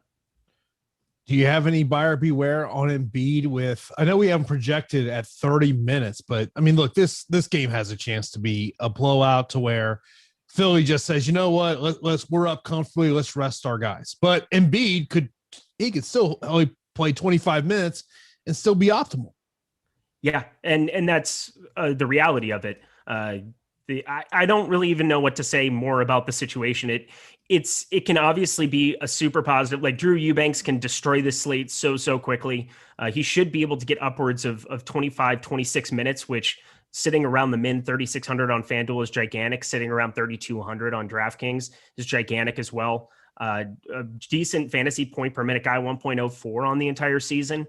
Yeah, but any other center, probably I would be more comfortable than going up against Joel Embiid, who just has this propensity of getting fouls on these guys that are super chalk. And so I want to be at the field and no greater on DraftKings and on FanDuel. I think there's just a lot of viability to kind of flip-flopping him and Embiid in terms of their ownership, having 34% of Embiid, maybe even a little bit more, because if this game stays intact and a lot of those Spurs do end up optimal, Joel Embiid is probably playing 30, 32 minutes and you're in really good shape. Mention some news here in a moment. Of course, be sure if you're not subscribed to Awesemo right here on YouTube to do that. Hit that notification bell so you know when we are live here on the channel. Of course, we have great programming for you each and every day. The Hornets starters are in: Ball, Rozier, Cody Martin, Bridges, and Washington. I know when I had a deeper dive on, LaMelo Ball was a name that was coming up in chat a lot. 6,800 over on DraftKings. Yeah. So what can you possibly say? He's a 1.25 fantasy point per minute guy. Did you say, I mean, Graham's out, correct? I just had the wrong screen pulled up here. Graham, he's still questionable. I have not seen news definitive. The last thing I saw on him was that he was still a game time decision. All right. I haven't seen it from the news guide yet, so therefore I have no idea. But I'm kind of waiting on that Devontae Graham news. I think that really does matter a lot. That late scratch yesterday, I didn't have any, so that was a plus to avoid that bullet. I don't think many people had much of him. He was kind of a contrarian option with Ball back in the mix there. But yeah, Ball, 8 assists, 7 rebounds right out of the gate. It was a upper body injury. It was his hand, so his wrist specifically.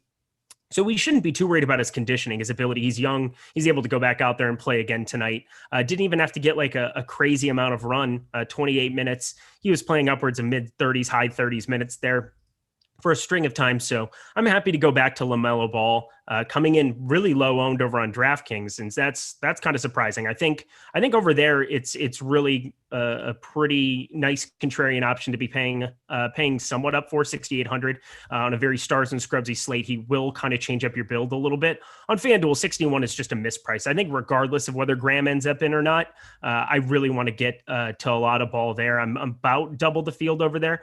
You have a lot of opportunity cost with Doncic, with Lowry, specifically those two up top. But I think being over the field on Ball makes a lot of sense for much cheaper and allows for you to pay up elsewhere. And we'll kind of get to what I think this slate hinges on a little bit later.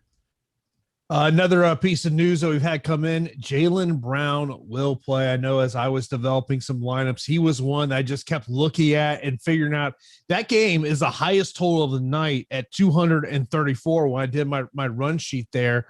Earlier in the day, Portland was the underdog. They're now the favorite in the game. Weird. Well, I think people were probably assuming, I bet it flips back more than likely with Brown in. I think there was a little bit of anticipation that he wasn't going to play. I didn't really have any feel on it. I just knew we would get that news because it was a 7:30 p.m. tip off. So I wasn't terribly worried about figuring out that news.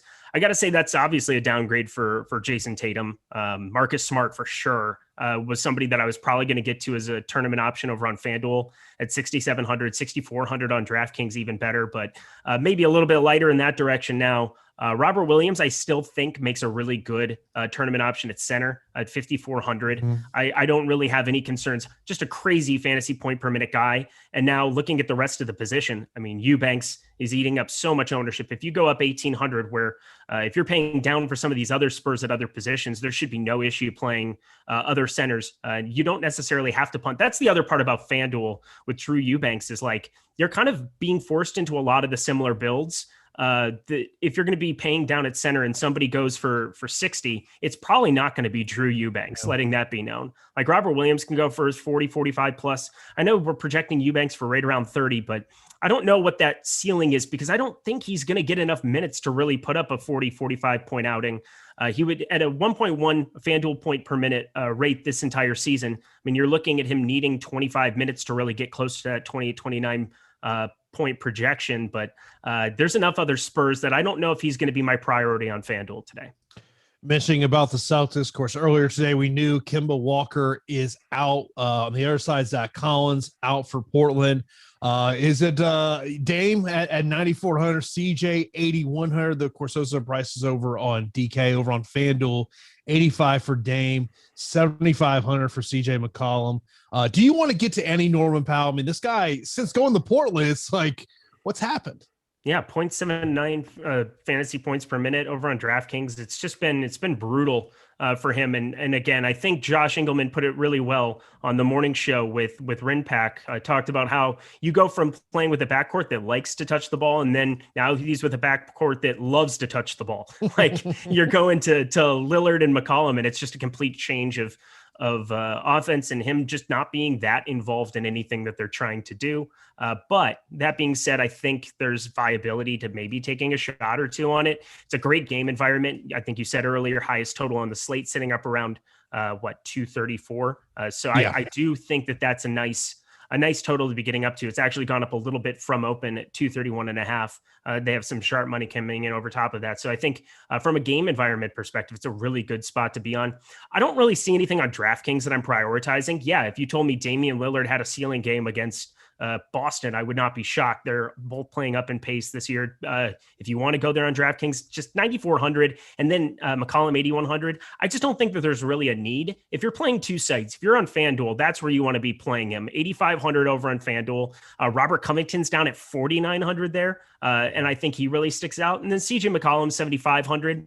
Not the most enticing guy to get to, but there are multiple times before the Lillard injury where we saw big ceiling games.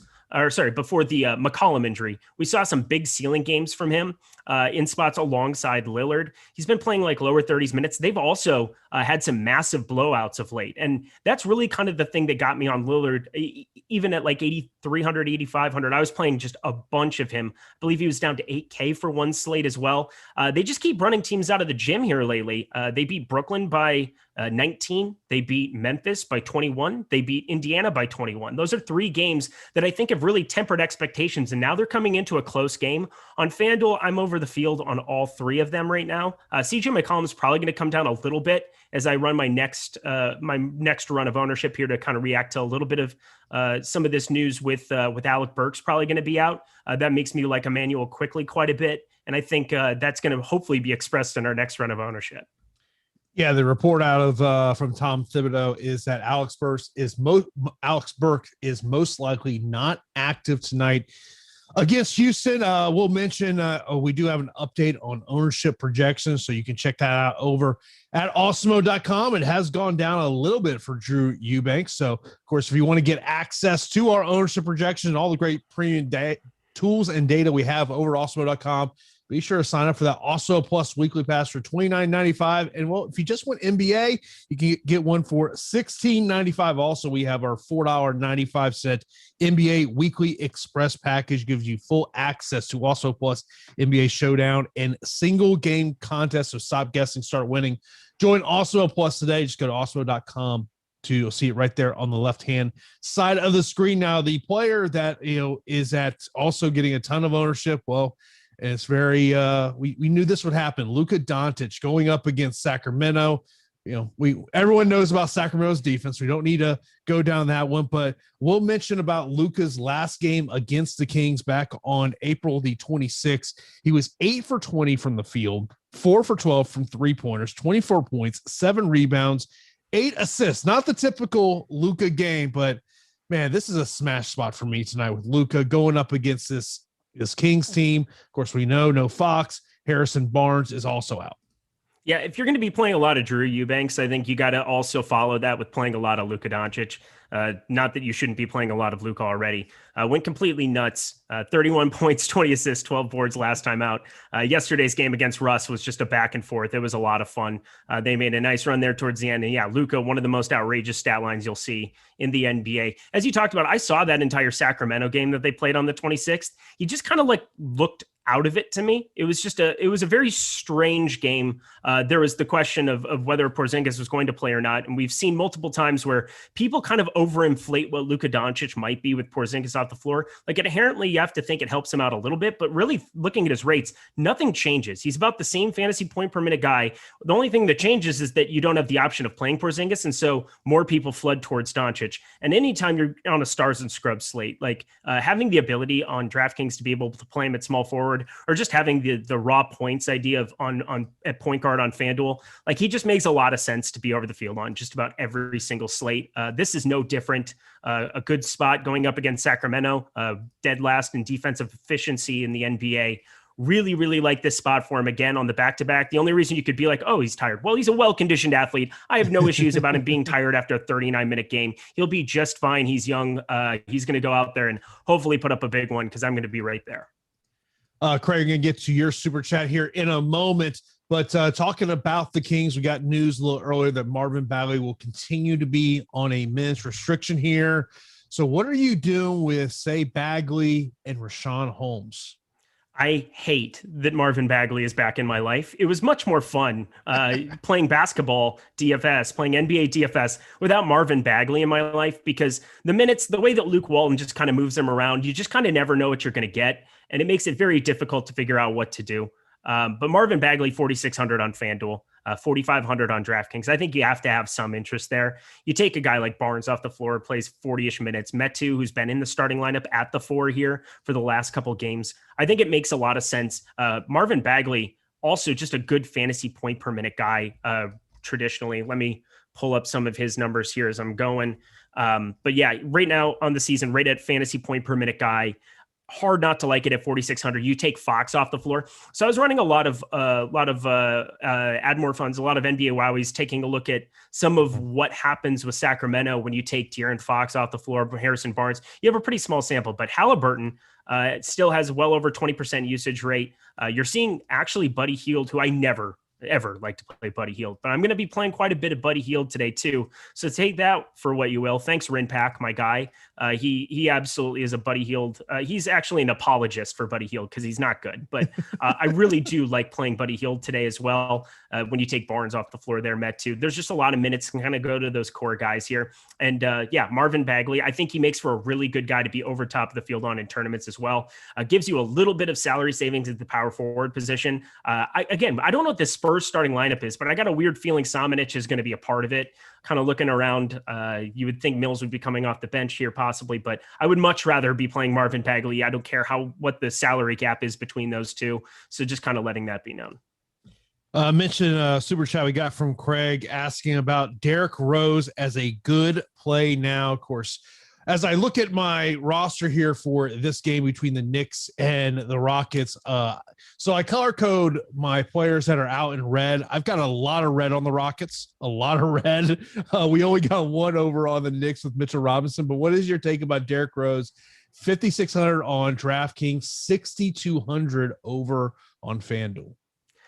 I think and I mean, maybe this is just me, but I think there's like 4 other plays that I kind of prefer before I get to Derrick Rose on this team. So we can start from the top because this Burks news does change quite a bit for me. So Emmanuel quickly, I think jumps out as a guy that I think I'm going to be way over the field on, like right off the bat, 3,800.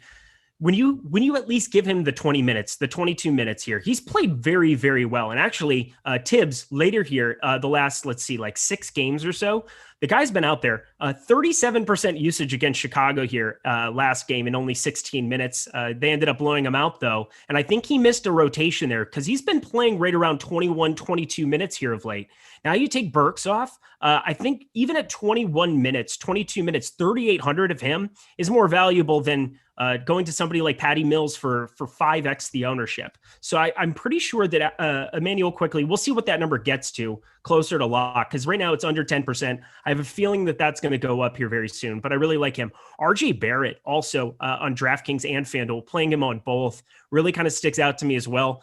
We know the kind of minutes security that exists with him, playing around 30 minutes. Him and Julius Randle both. I mean, Randle really sticks out at power forward over on FanDuel. I think he's going to be very popular and rightfully so. But I think RJ Barrett in tournaments, 38 minutes of him, 6,500. The small forward position has a lot of uncertainty around it because Keldon Johnson's at 5K and he's going to be extremely chalky. We don't even know what's going to happen yet with LeBron James, who I think is probably one of the better tournament slates or tournament plays that you could possibly imagine on any given slate, especially considering he played 32 minutes right out of the gate there. So looking at the slate from a macro level, looking at it from the top down, I think RJ Barrett already stood out as a good play, and now he's just solidified as a much, much better play with Burks out of there. Elf Payton, I think I would also want to maybe take shots on more than Derrick Rose. He's 3,300 on FanDuel. He's at the min. So I think that even him, I think I'd probably be more willing to take shots on. Derrick Rose just isn't free. He's 6,200 on FanDuel. That's just too expensive for me. And on DraftKings, 5,600, I'd be more inclined to maybe take some shots, but he's just not going to be in my pool today. So that was my long one. Like that's what you get for a super chat there. You get the long-winded New York Knicks answer. Let's look at the other side of the game. Christian Wood had an off night for what you expect out of Christian Wood, of what we have seen throughout this season of the points he produces per minute. 8,600 on DraftKings, 9,300 over on FanDuel. Are you going back to him tonight, even after what we saw last night against the Warriors? Yeah, so a lot of what you saw last night was just a product of the blowout. Christian Wood is not blowout immune. He's probably the most at-risk player on this entire team of blowouts because he's the piece that they've paid, that they're basically going with forward. He's a cornerstone of their team. So in some of these wonky games, like you're looking at tonight, where if the Knicks go out there and just, hammer them very early, like you're probably getting Christian Wood off the floor and he's going to fail. The Warriors went completely nuts, blew him out there in that third quarter, and Christian Wood didn't play it. So that's kind of what you're up against with Christian Wood. Now, that being said, he's a fantastic play in pretty much any other scenario because the amount of production that he has that goes through him, 1.22 FanDuel points per minute.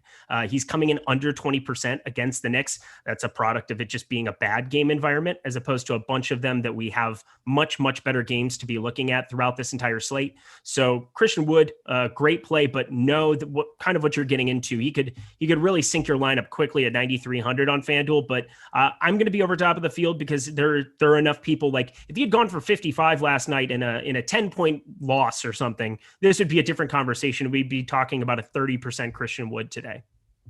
Mentioned a couple of starting lineups that we've gotten in before I get to another super chat for the Celtics. Smart, Evan Fournier, if you want to go that route, Brown, Tatum, and Thompson. And for Portland, Lillard, McCollum, Powell, Covington, and Nurkic. Any thoughts on those two starting lineups? I mean, obviously, I think it's pretty much what you expected. Evan Fournier, I just don't want to go there. This whole game kind of got muddied by Jaylen Brown being in. We could have taken a lot more shots. And I still think there's viability to going to the ceilings of Jaylen Brown. He'll be a little bit underowned. People don't like playing people that just get ruled in at the last second who might have had a Q tag next to their name all day. He has the kind of ceiling that Jason Tatum has, maybe not the overtime one example where Jason Tatum goes for 60 real points and comes back from 32 down. But Jaylen Brown does have a gigantic ceiling, 8,800 on FanDuel. I don't know what that ownership's going to get to before lock, but I would have some interest in going over top of the field. As I said, small forward is kind of the position I think that this slate hinges on. So it's pretty easy to kind of split up your exposure between a couple centers like Drew Eubanks and Joel Embiid. I feel pretty safe at that position. I think at power forward, paying up for guys like Randall, going down to Gay feels pretty secure as well. Shooting guard, we've talked a lot about those plays. There's so many cheap options from the Spurs. And at point guard, you've got Luka and Lowry that feel really good. But small forward is really a tough one on FanDuel specifically. And so like RJ Barrett, I think is somebody that I'm going to take an overweight stance on now. And I think Jaylen Brown coming in under 20% right now at 8,800 has the kind of ceiling that I would be looking for, gives me $1,000 less, and maybe I'll just kind of avoid this LeBron situation altogether because he is the one who's truly questionable. We don't know what happens. And if that news doesn't come out until after 8 p.m., you are screwed on a slate like FanDuel. That should lower his ownership. And he was kind of the guy that I was alluding to as in like somebody that was going to kind of depend on my slate. I was going to be largely overweight to LeBron, but I think maybe being largely overweight to Jaylen Brown might be the better idea now. Yeah, I know when I looked a little earlier, the LeBron and AD ownership was very low on DraftKings. Mention about a super chat we got from James. This is in relation to OKC. He says, how do you feel about Dort as a pivot on FanDuel just in GPP? Seems like Keldon and DFS will be chalky, and Dort could break the slate. Thoughts? Dort is in the starting lineup, by the way. I have zero Dort. I have zero Dort interest. I don't want to play Dort. I think we saw a lot of outlier performances. 5,900, I bet on FanDuel. He does get a tiny bit of looks. He played low 30s minutes every time he's been out there, 33, 34, 34 in 3 of their last 5, 2 of which he didn't appear. So that doesn't really matter. But Lou Dort has been shooting over his head in terms of efficiency for the last month, went absolutely bonkers in a couple of slates. Yeah, he's shown that he has a ceiling. There's nobody that can really take stuff away from him, but you get Pokashevsky now also ruled in. You have guys like Ty Jerome didn't even appear in the game yesterday, which is so strange.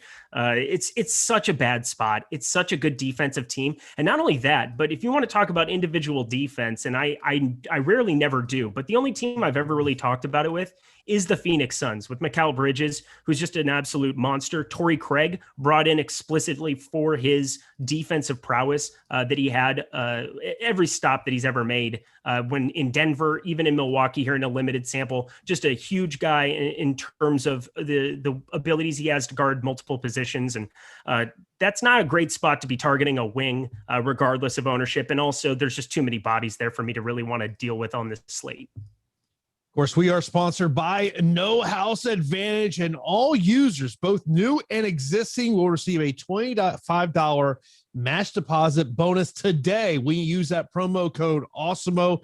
Beat your friends, not the house. Of course, you can go over to awesemo.com. You can check out our projections for No House Advantage. And hey, we also do the work for you for those optimal lineups as well. I know when I was looking at it before the show, in that 10-point slot, Ben Simmons was all across the board in terms of what he could potentially do tonight. But of course, that's obviously a game that we've talked a little bit about.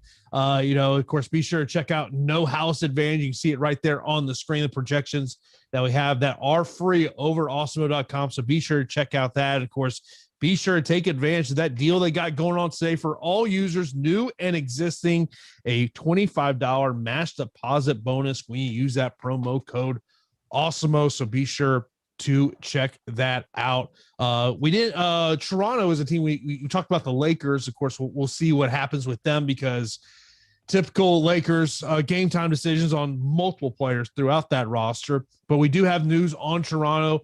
Van Fleet is out, Boucher out, Trent Jr. out, Watson out. What is your thoughts here in terms of, obviously, Kyle Lowry is someone you're going to look at, Pascal Siakam. What is your thoughts? And Malachi Flynn, who we're seeing get ownership as well. That's the guy. So Malachi Flynn is kind of my guy today, 4,200 over on DraftKings. I'm kind of split and a little bit torn on who I would want to prioritize. And I don't really think I have to between him and Lowry. They're both being pretty productive on the floor together here at sometimes, and really no issues going to Malachi in bulk over there right now, coming around 20%. I want to be higher than the field on Malachi Flynn. Again, there's just so much uncertainty I do have about some of these Spurs guys and rotating them.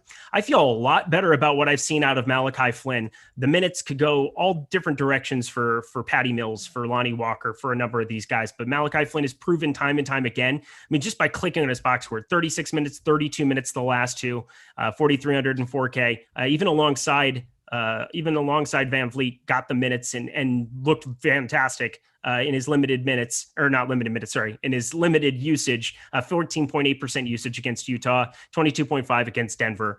Really do like getting to more Malachi Flynn than the field. I think on FanDuel, you're seeing that ownership come in towards Kyle Lowry, and rightfully so.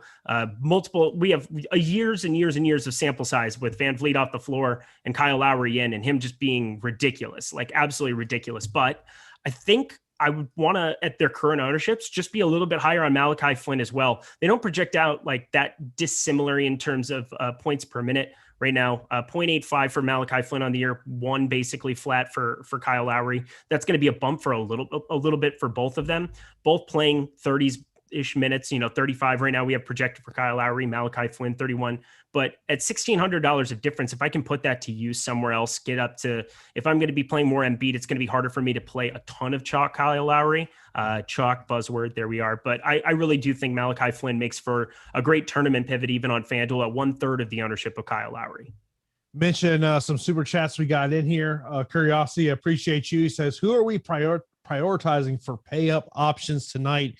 The two that stick out for me, we've already talked about both of them, Luka and LeBron. As I look at that ownership of LeBron, I'm going, man, maybe I need to prioritize him more than I already am.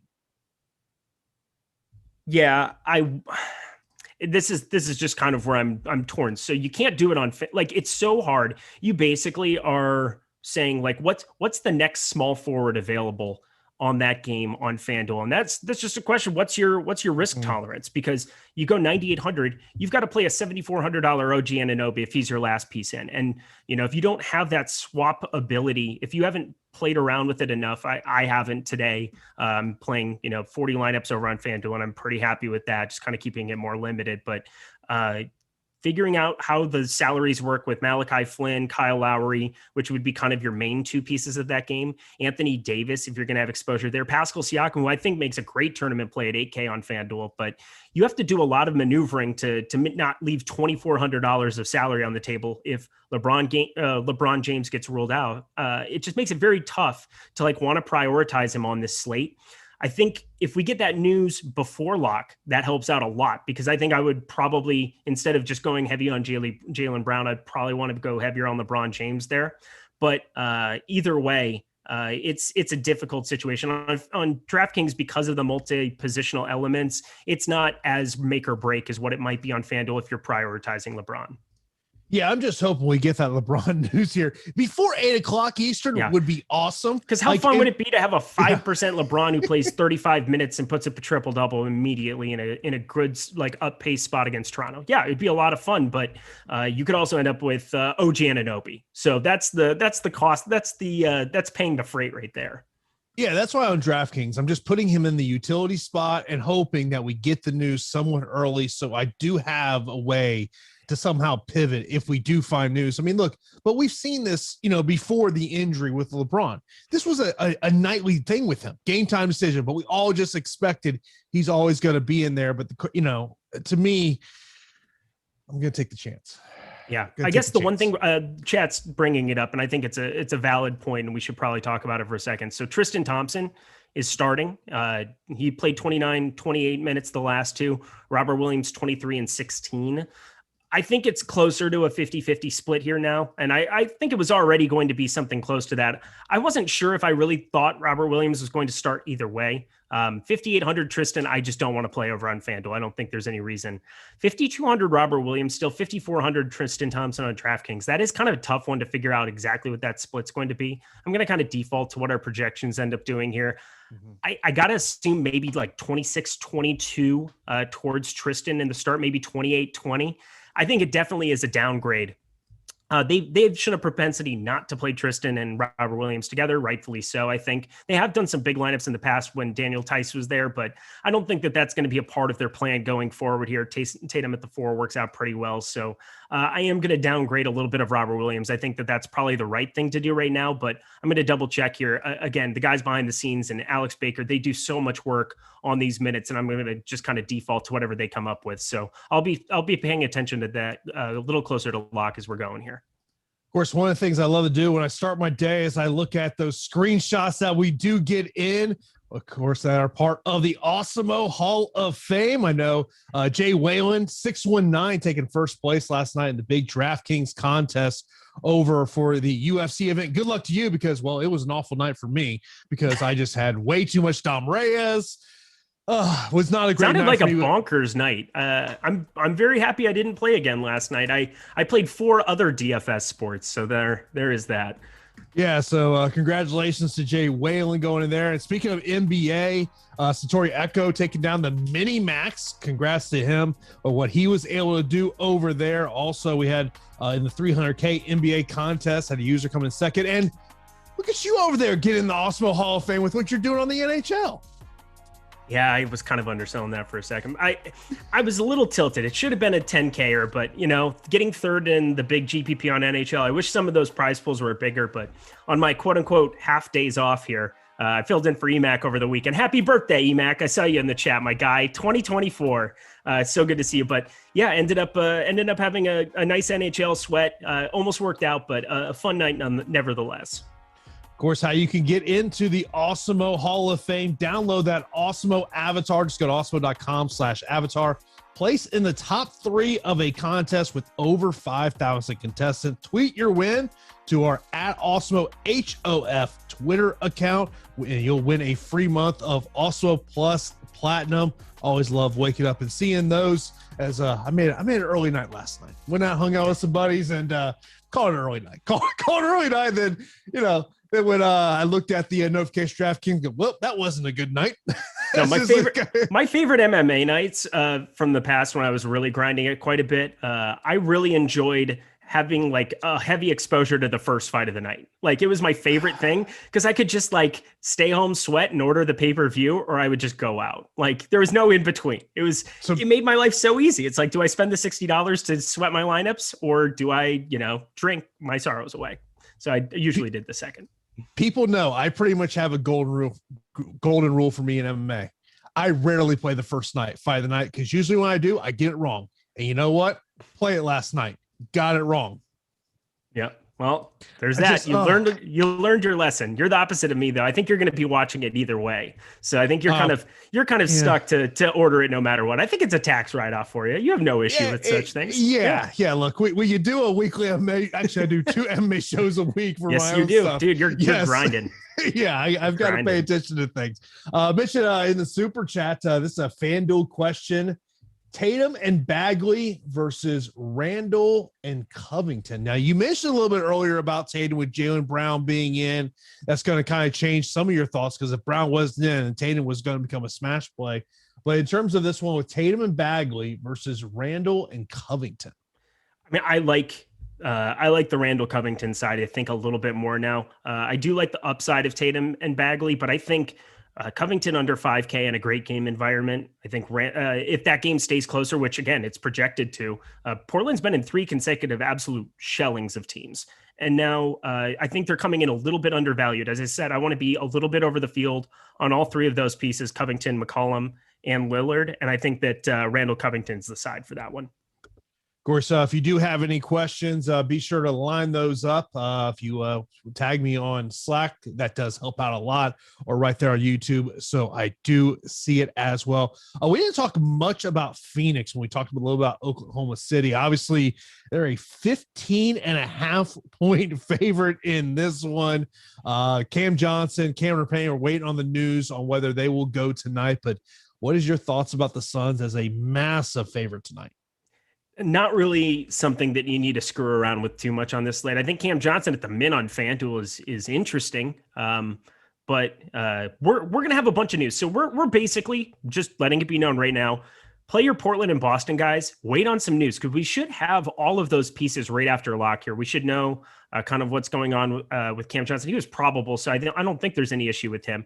Cam Payne being out doesn't really do a ton for me. If anything, we've seen Chris Paul be able to play big minutes, and maybe that takes a little bit off the top for him. Cameron Payne actually been pretty darn good in limited minutes so far this year. Kind of a surprisingly good piece for Phoenix, who can kind of come into that second unit, but maybe a little bit of a boost to Cameron Johnson then too, who should be going at 3,500. I think he's kind of the main piece that I'd be looking at on FanDuel. On DraftKings, I know Cameron Payne is 3,400, but we have such better value to be going to. Like, as much as I've talked about my apprehension for some Spurs guys, they're phenomenal plays. So mix and matching Lonnie Walker, Patty Mills, Devin Vassell, who else? Like all of those guys at the point guard, shooting guard spots. I think that's more important than worrying about any Cameron Payne. And I don't think he affects enough other guys that I need to try to prioritize them. Of course, when you're looking for all that breaking news, be sure to follow us on Twitter at Awesemo NBA. And also be sure to follow our guy, News God. He's the guy I trust for all my breaking news. You got to follow him at newsgod_DFS. He's always over in our Slack account. Let us know about the breaking news. Zach, I appreciate you in the super chat.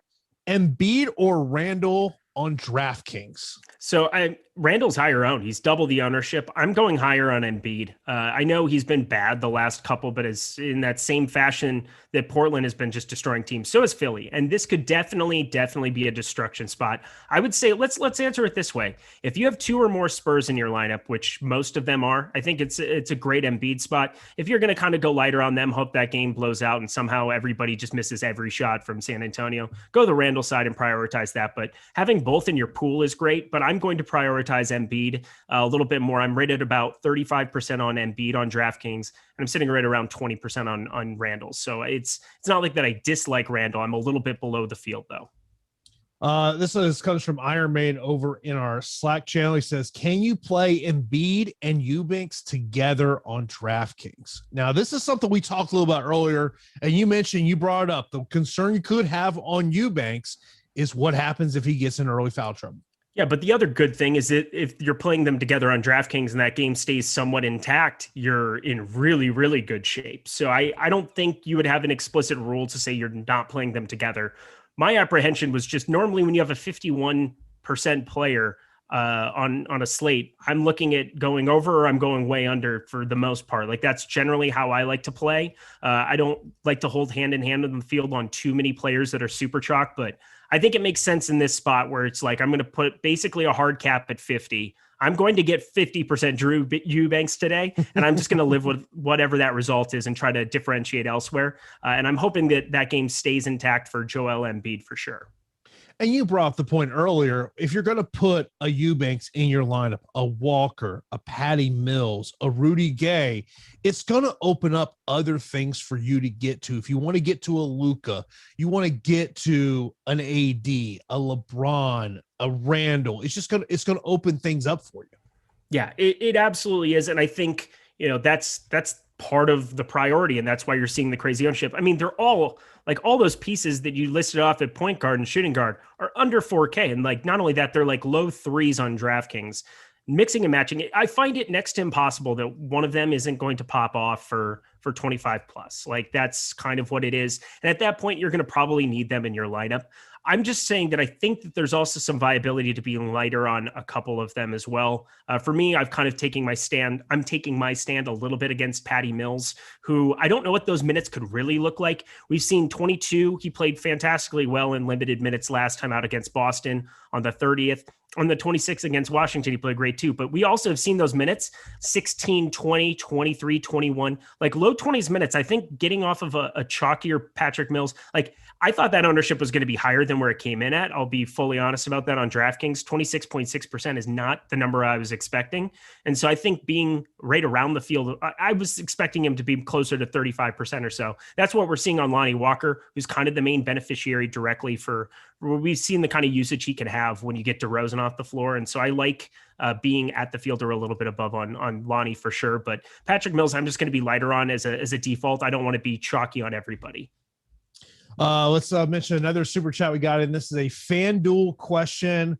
Your buddy Marvin Bagley or Martin, who Martin over on FanDuel is, let me pull up my Houston Rockets over here. He is 4,700 over on FanDuel. Yeah, I don't have a lot of KJ Martin. I have zero. I have zero is my answer. So I'm definitely going to be going on the Bagley side of that. Like, I don't think it's close. And believe different position. No, both power forward, 4,700. Definitely play Bagley. I think that there's a unexpressed minutes upside there. You get Metu and Barnes off the floor. Bagley, oh man, just please let him play 28, 30 minutes, Luke Walton. Please, please, please. One time, you idiot. You absolute dum-dum. Stop it. God. He's the worst. We talked about Charlotte a little earlier. We didn't talk about the Heat side of the equation. Jimmy Butler is getting a decent amount of ownership. I prefer Bam this spot, though. So sell me on Bam then, because I've been lighter on Bam since you got Jimmy Butler over. I know Kelly Olynyk being gone maybe boosts a little bit, but they've let Precious play a little bit.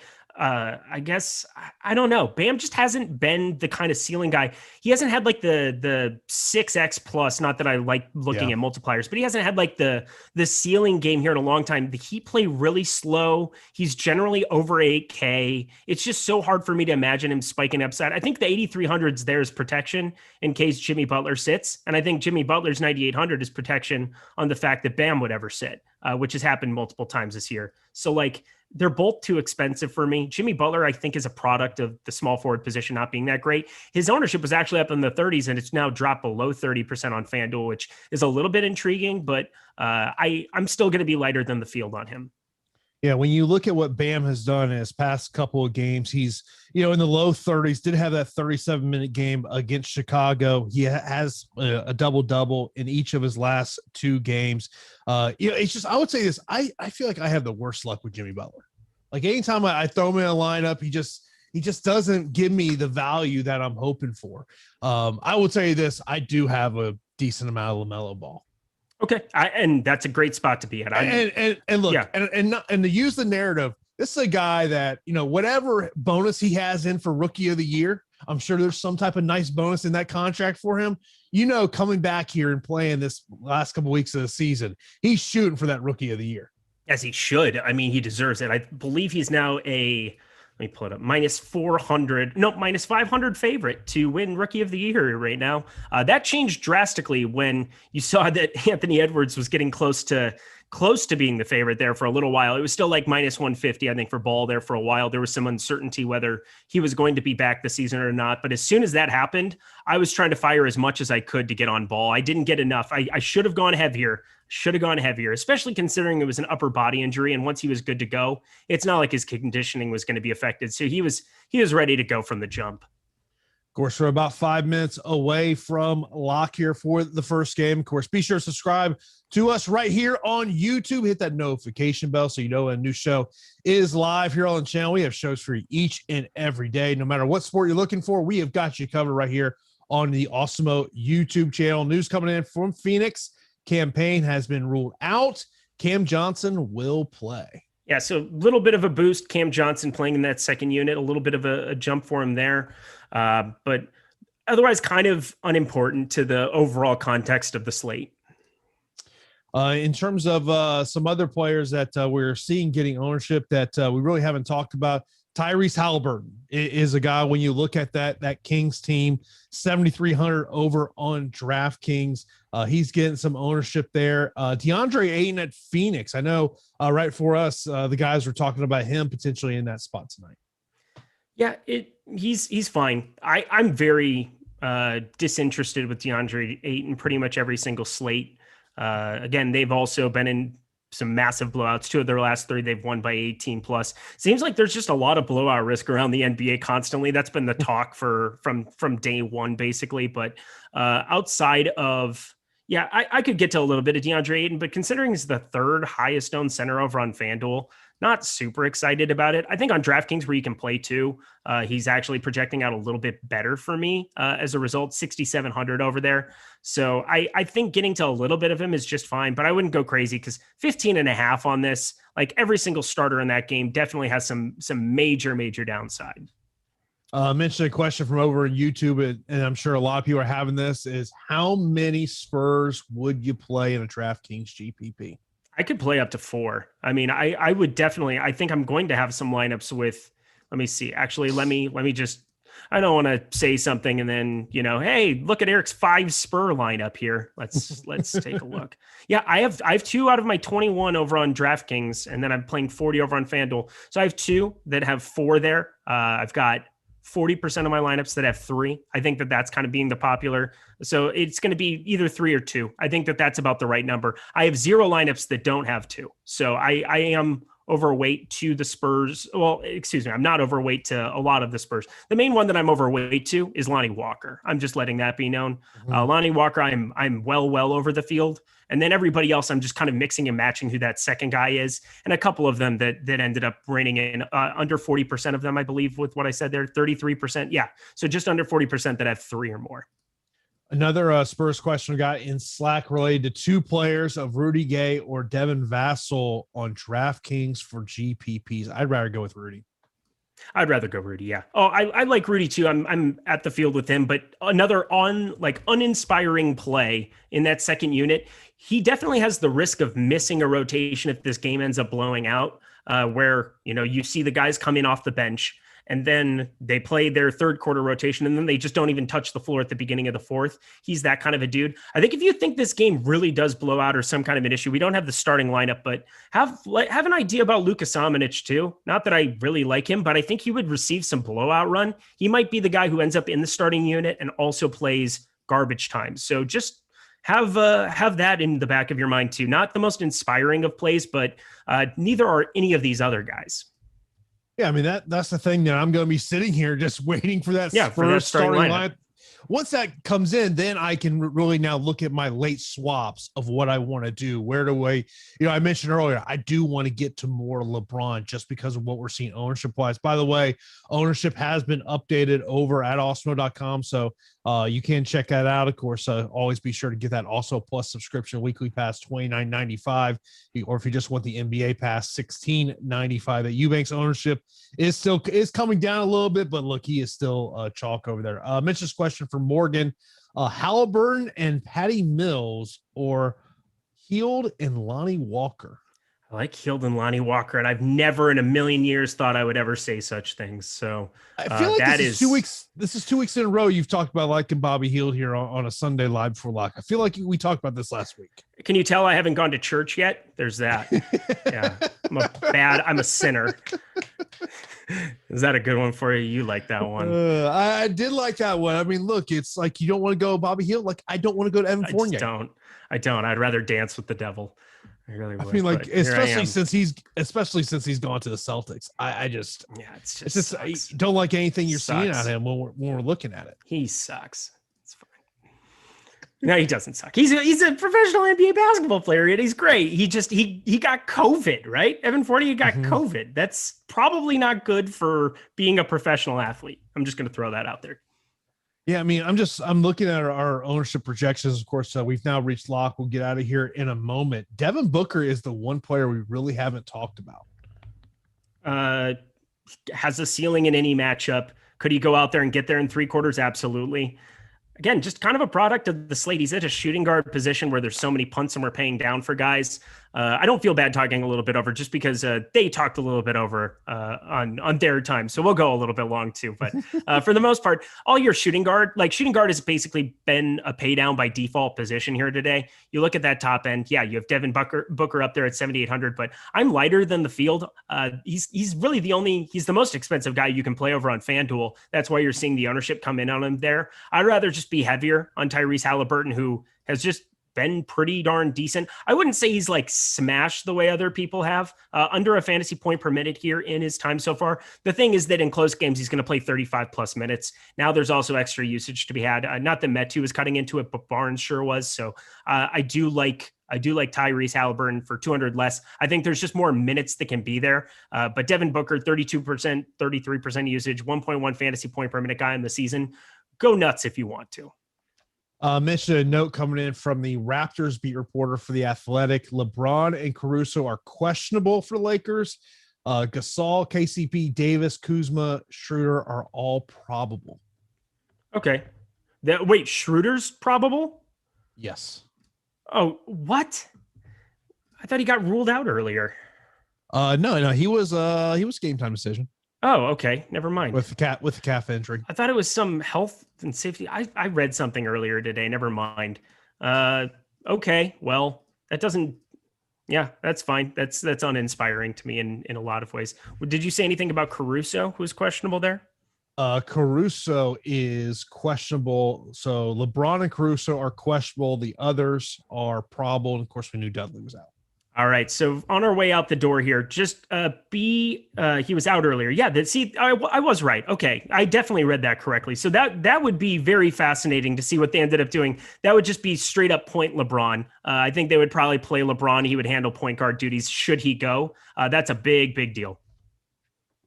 Yeah, I'm going to be high on LeBron tonight. I know I will. And yeah, love it. I'm going to put him in my utility spot in case for some reason we find out he's not playing, then give myself some type of option to go somewhere else. Mm-hmm. In the words of John Malkovich from Rounders, very aggressive. Yes, but that is going to do it for Live Before Lock. Of course, be sure to check out our sponsor, No House Advantage. They got that offer going on today for all users, both new and existing. You'll receive a $25 match deposit bonus when you use that promo code Awesemo. Hear the music. That means we are out of here. Good luck tonight on your NBA lineups. Peace.